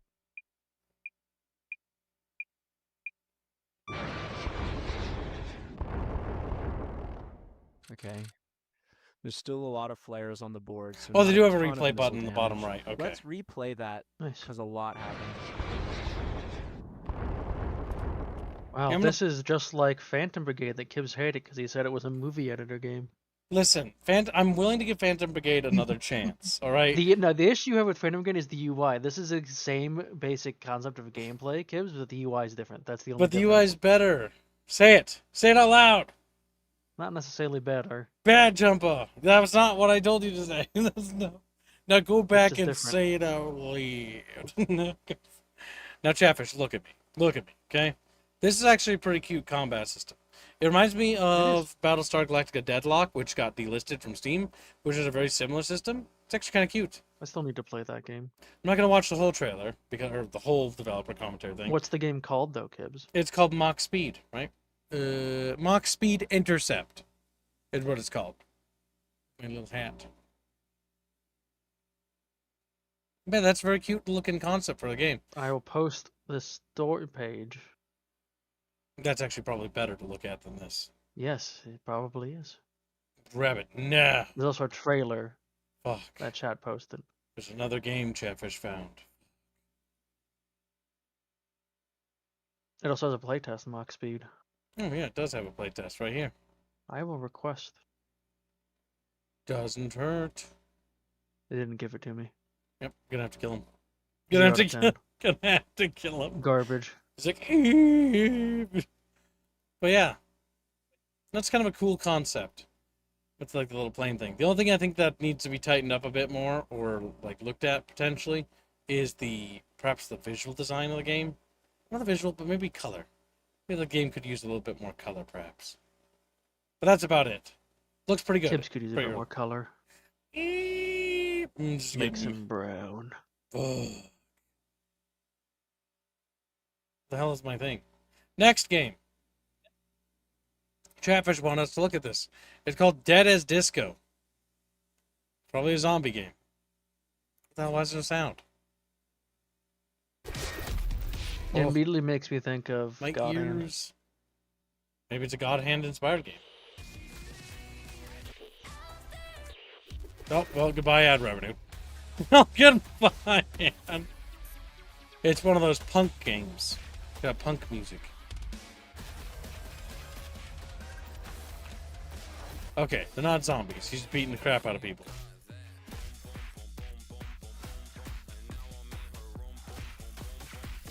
It's like a fighting game. I'll beat him up. It's got bosses from the looks of it.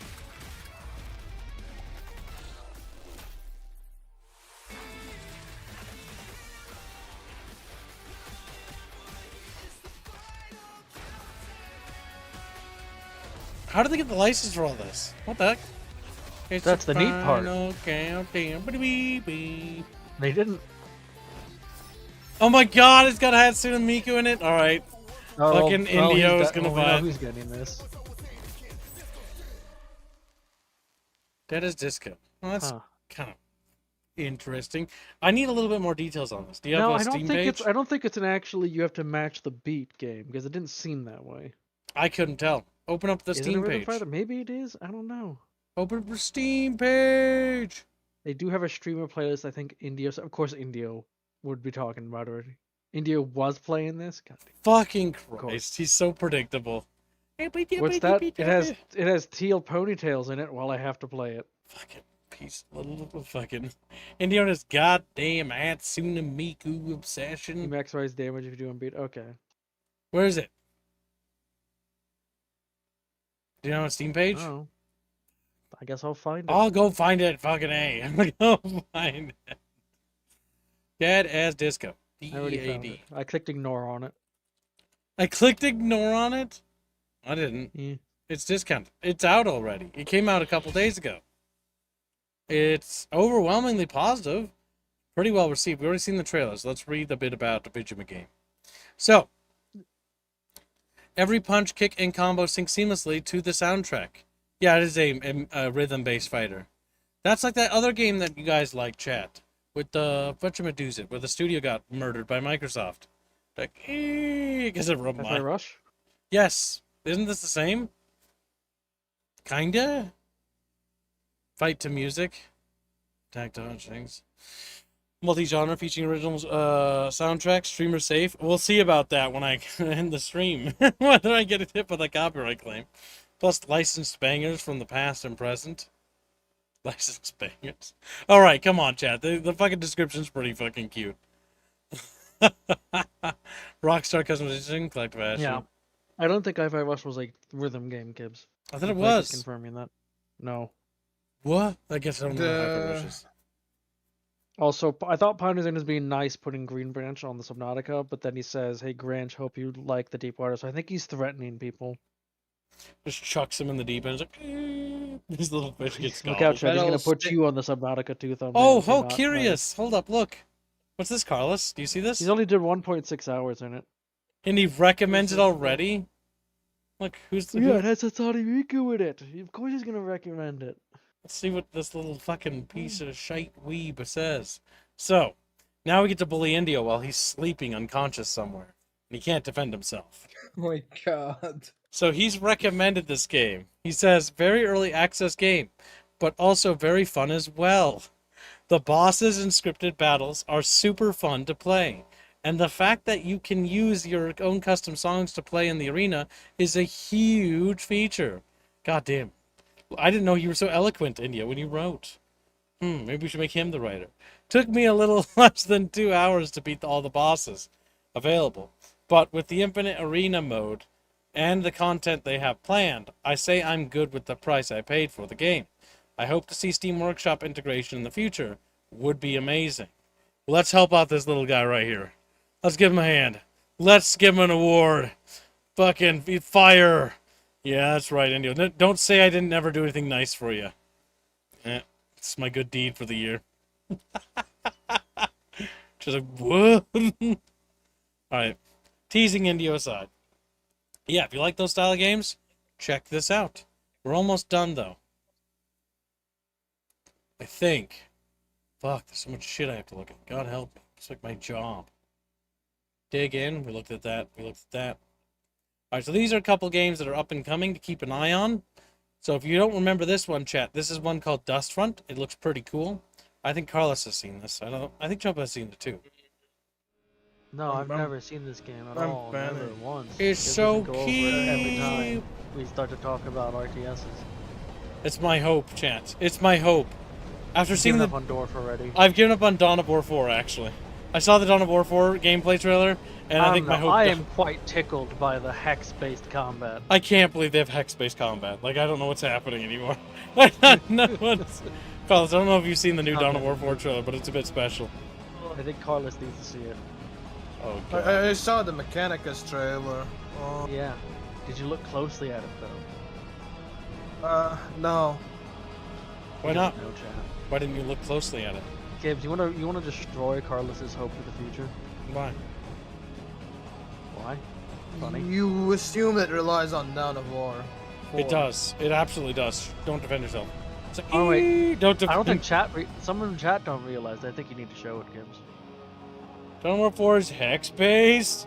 Oh no, he doesn't know. So I think we need to see it again, Gibbs. But yeah, this game looks cool, and I want to bring Custom awareness looks to this. cool. Because this is like a solo dev, and he's working on this pretty much. Or I think it's a solo dev. And he's been working on this game for a long time. Turns out it's actually a AAA team just using a fake name. I like to highlight indies that I think have potential. I think they deserve a chance. It looks cute as hell. That missile is a lot shorter than I thought it would be. It's chubby, stunty. And don't forget that the dwarf thing is also on the horizon as well, chat. Because Yes. dwarf also This did is the your last Kickstarter. week to get on the thumbnail for it. Yes. This, I have high hopes for. If this isn't good, I'm going to beat Carlos. Coming out of you straight of 1998.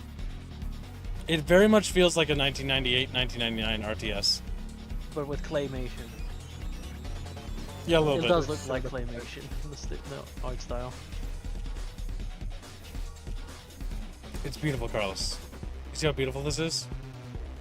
Look at how It derpy the vehicles are. They're so derpy looking! They're so derpy. I have a soft spot for dumb-looking vehicles. I should put. Maybe that's what I do with Bickering. Yeah. No, please! He's like, Andy, Just add you have... tubes. And Just add two- random tubes, Carlos. And then we killed Carlos. Where'd Carlos go? Polly needs to see Dawn of War 4.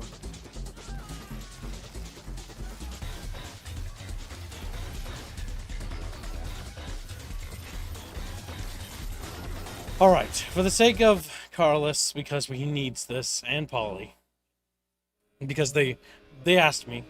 Carlos basically begged me, actually. He's like, whoa! No. He needs this. He swore to me. No.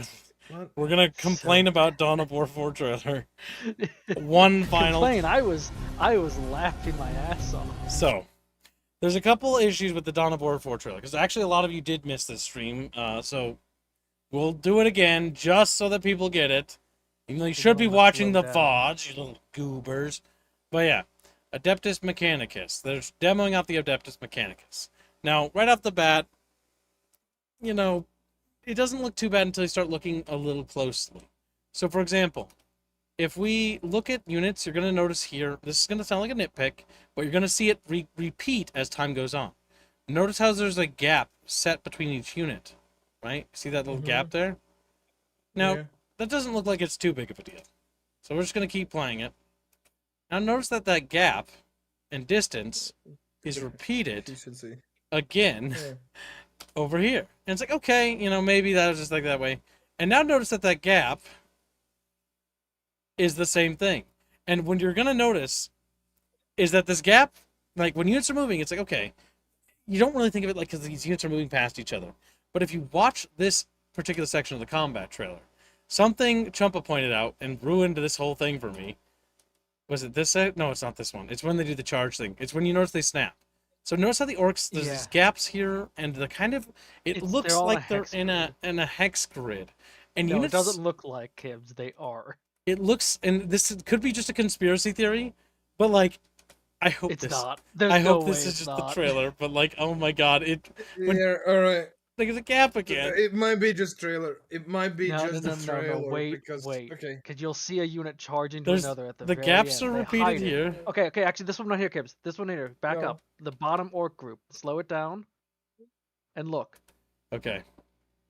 You will notice they're moving to another hex because they stop moving. They snap into the hex. Yes, that's true. So this unit here stops. Oh, that's And they bad. snap. You can see it. Okay, look closely. See, Carlos? Ready? I'm seeing. I'm looking at it. It might Snap. be. Now, Yeah, we'll just keep alright, going a little bit. Alright.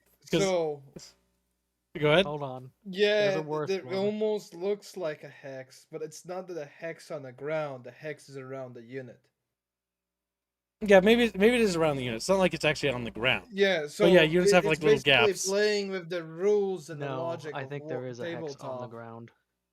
I don't think so because I think there is, sometimes it moves because you can see it with the buildings too, Carlos. I'm annoyed because every time I see units moving, I can see the hex. And it bothers me. So there's a section where there's like... Because there's the gaps are the same space as the unit blocks.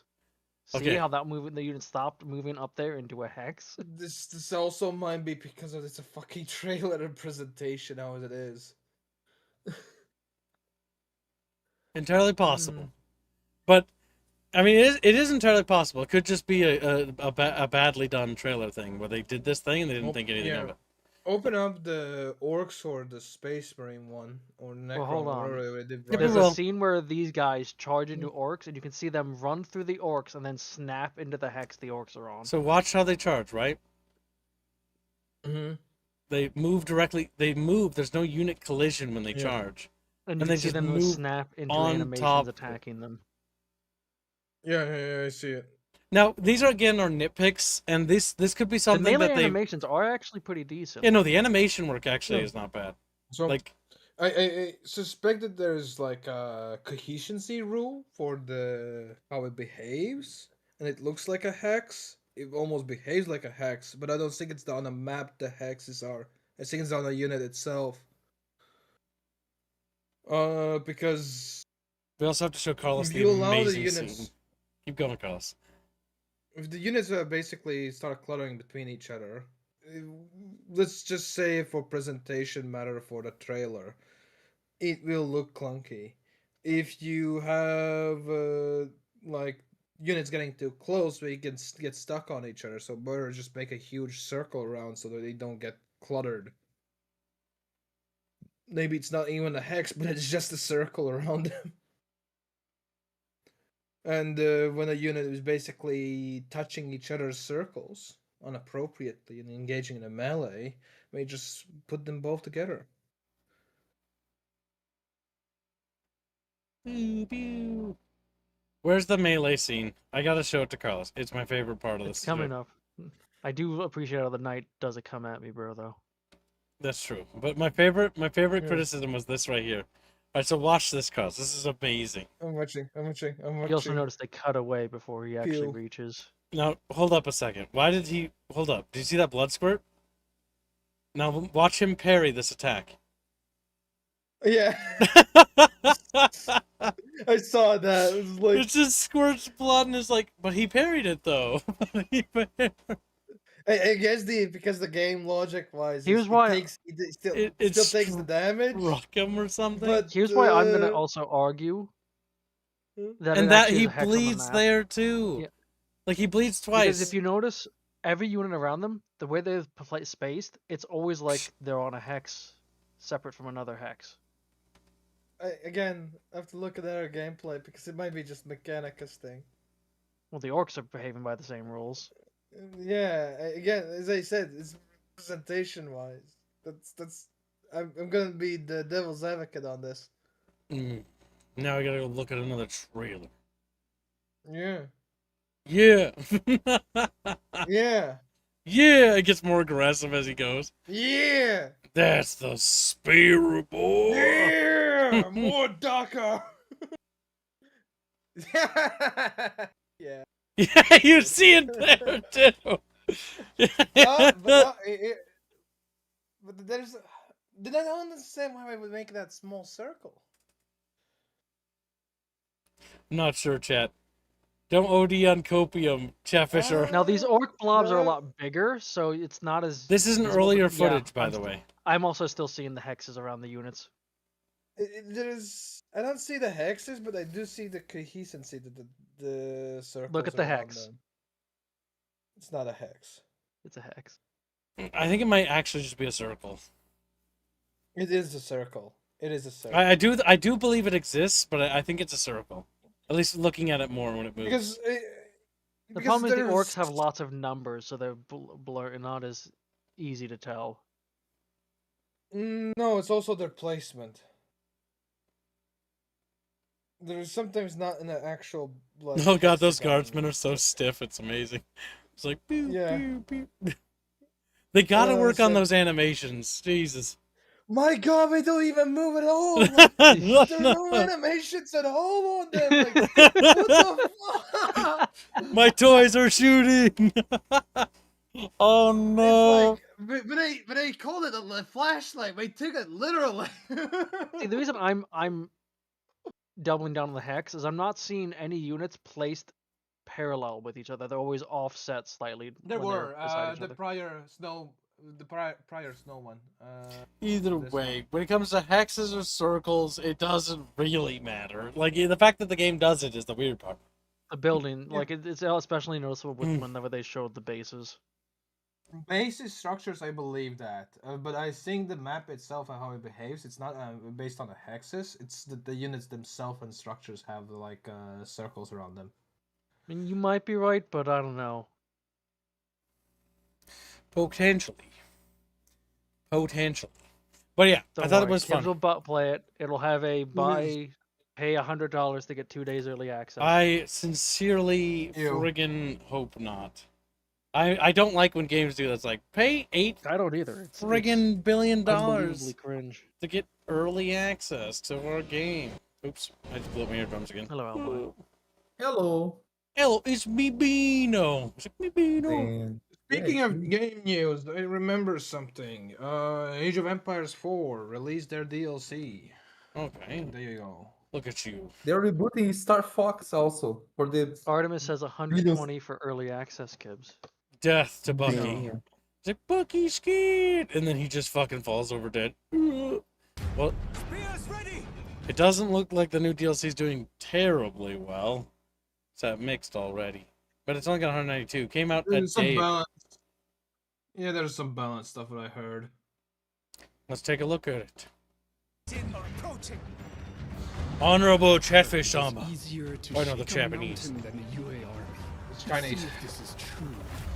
General UA. General Yue. Rising Jin commander Wu Zhu constantly threatened Song China. Yue Fei remains the boldest and most skilled general to fight the northern Jin barbarians. Wu Zhu will devour the whole Song unless we push him back. And my men rush to the scent of blood like wolves. Send the wretched Jin to the bottom of the river.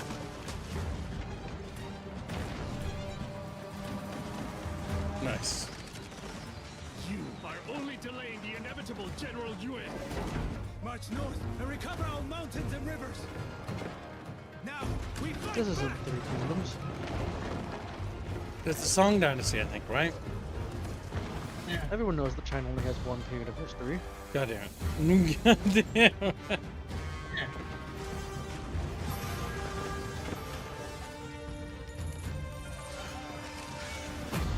Lead a hero. Where's the units? What? The unit's right there. What are you talking about? The Unix. Yo, Unix. They are in the palace, documenting how much tax fraud you've been doing. Generals, Damn. swiftly march your armies. Dude, that's to funny. Wuxi. Heaven has granted us this opportunity. Do not waste it. Do not waste it. I just want to play generals. The mandate of heaven. Spears ready. Now we fight back. Whoa. The great Wu Zhu is above a worthless truce. When Wu Chu's armies Look at plunged into trailer our already. lands once more, we would be the shield that Oh, guarded it's pretty Song decent trailer. China. Yeah, the trail's not bad actually. They put effort That in it. landmark's crazy.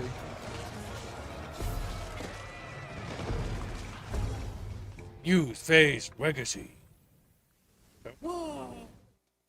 It is good that they actually didn't abandon Age of Empires 4 because they do give it stuff actually still. Does Age of Empires 4 outperform Age of Empires 2 or is 2 still king? I think 2 is still king. Well, I like the they're walls very in 4 a lot more because you can put troops on them, and that's actually really nice. I have a bias towards 4.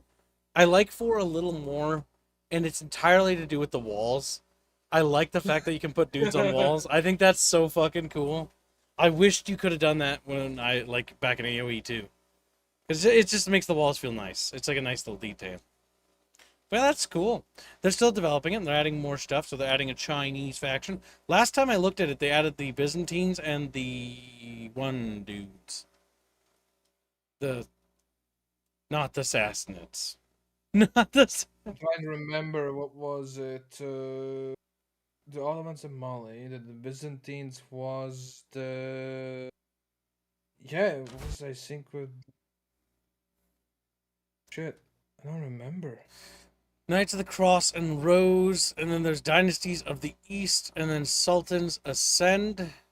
So there's an Eastern Sultans one. Ascend was the Byzantine, I think. It added the... What did it added? What, Dynasty of the Blood East? faction. Or Sultans? The Sultans Ascend was the one with the Byzantines, I think. It adds... lead powerful force in defense of the Sultan Ascend. Middle East faction, blah, blah, blah, or new civilizations with the Japanese and Byzantines. Huh, that's weird. Yeah. I would have thought it would add like the Middle East faction, but it added Byzantines and Japanese. We did sub faction for the Middle East Sultans, special little faction. Beautiful.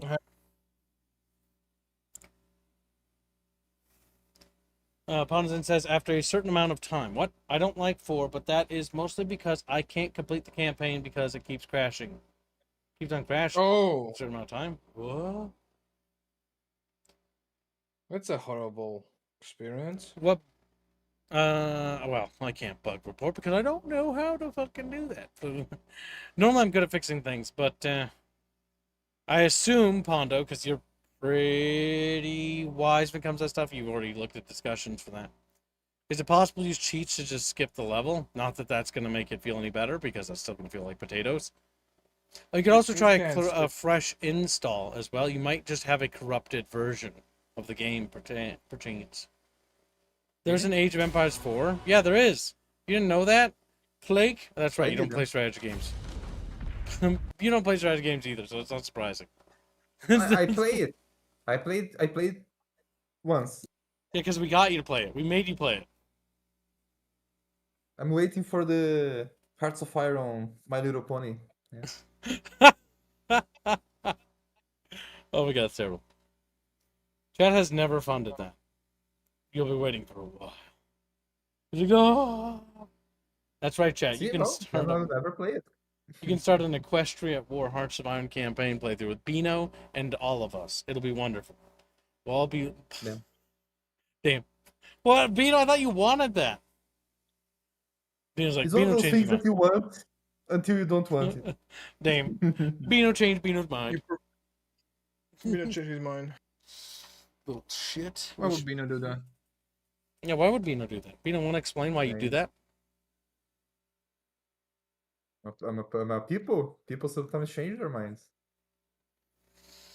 Unbelievable. I think Bino should be disposed of. Damn. Damn. Me Bino. Oh, then I don't need to keep working on this since I'm dying then. Me Bino. Me no working. Me Bino dead. No, you gotta finish it. Yeah, then you can die. So that way you have a legacy. Yeah. I already have a legacy. They don't. I already have several legacies. Some of them got me in trouble more than one time. Some of them got bad Bino. That's why you're missing an arm. Well, Chatfish, if you want to help poor, innocent little Albine, we can start a Hearts of Iron My Little Pony fund just for him. Ooh. That's quick. Well, if you guys do fund it, I will play it for the 8 hours. Yeah. There you have it. Dino will play it. Just like, what? I don't think we have a big My Little Pony fandom. So. Dead, right? What are you doing, Chumpa? Then Chumpa donates $2 and says, "Hearts of Iron, My Little Pony." Thank you for your Just for generous you, donation. Alpine. Well, I chat, don't know if I'd go with the generous. fund has been started.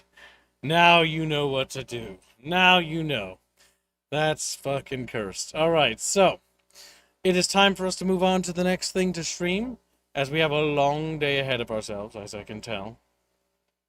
Because we have a ways to go before the daily goal is hit. A very, very arduous journey. I genuinely don't have a plan, to be honest with you. Wild Assault? I'm joking, by the way. Do we owe that? I'm not. Is that something I owe? Wild I Assault? don't know. Yeah, you own Wild Assault. No, I owe, as in have to do it. I was joking, by the way. I was joking. I don't know. But I was joking. I don't recall if you promised to do more of it at the end. I don't know Yeah, either. me neither. Perhaps Chatfish don't remember either. Like, Chatfish don't remember nothing. And then they just like fucking, they just look at you, you know. It's time for. I know what Gibbs can play. We're gonna stream far, far west because. Then just because. What? Don't get mad at me. What the hell? You should be happy. Because I want to play it, but I need to work. Damn. You know, it makes you feel better. I also need to work. Damn. What does Metallic Sand say? I can't read that because I'm setting things up. Metallic is saying AoE 4 campaign is sort of bad. Extra fun is that it plays on the release version, so if you play online, you'll be very confused. Wait, what? Oh, you mean in terms of like the balance, right? So they didn't change that. I honestly think that's not a terrible idea to not change the balance of that, because that way you play the campaign, you get the original experience.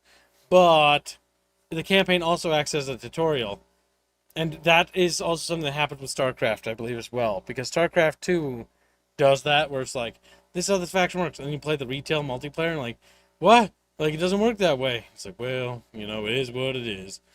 It's... Yeah, I played multiplayer, I got killed in 5 minutes, and then I never played multiplayer again. Got killed in 5 minutes? Are you that mad about it? What the hell? You know, you No, can't it's just give the up. only thing I remember. It's the only thing I remember from that multiplayer. So like, oh, I'm going to try it. Like, minutes.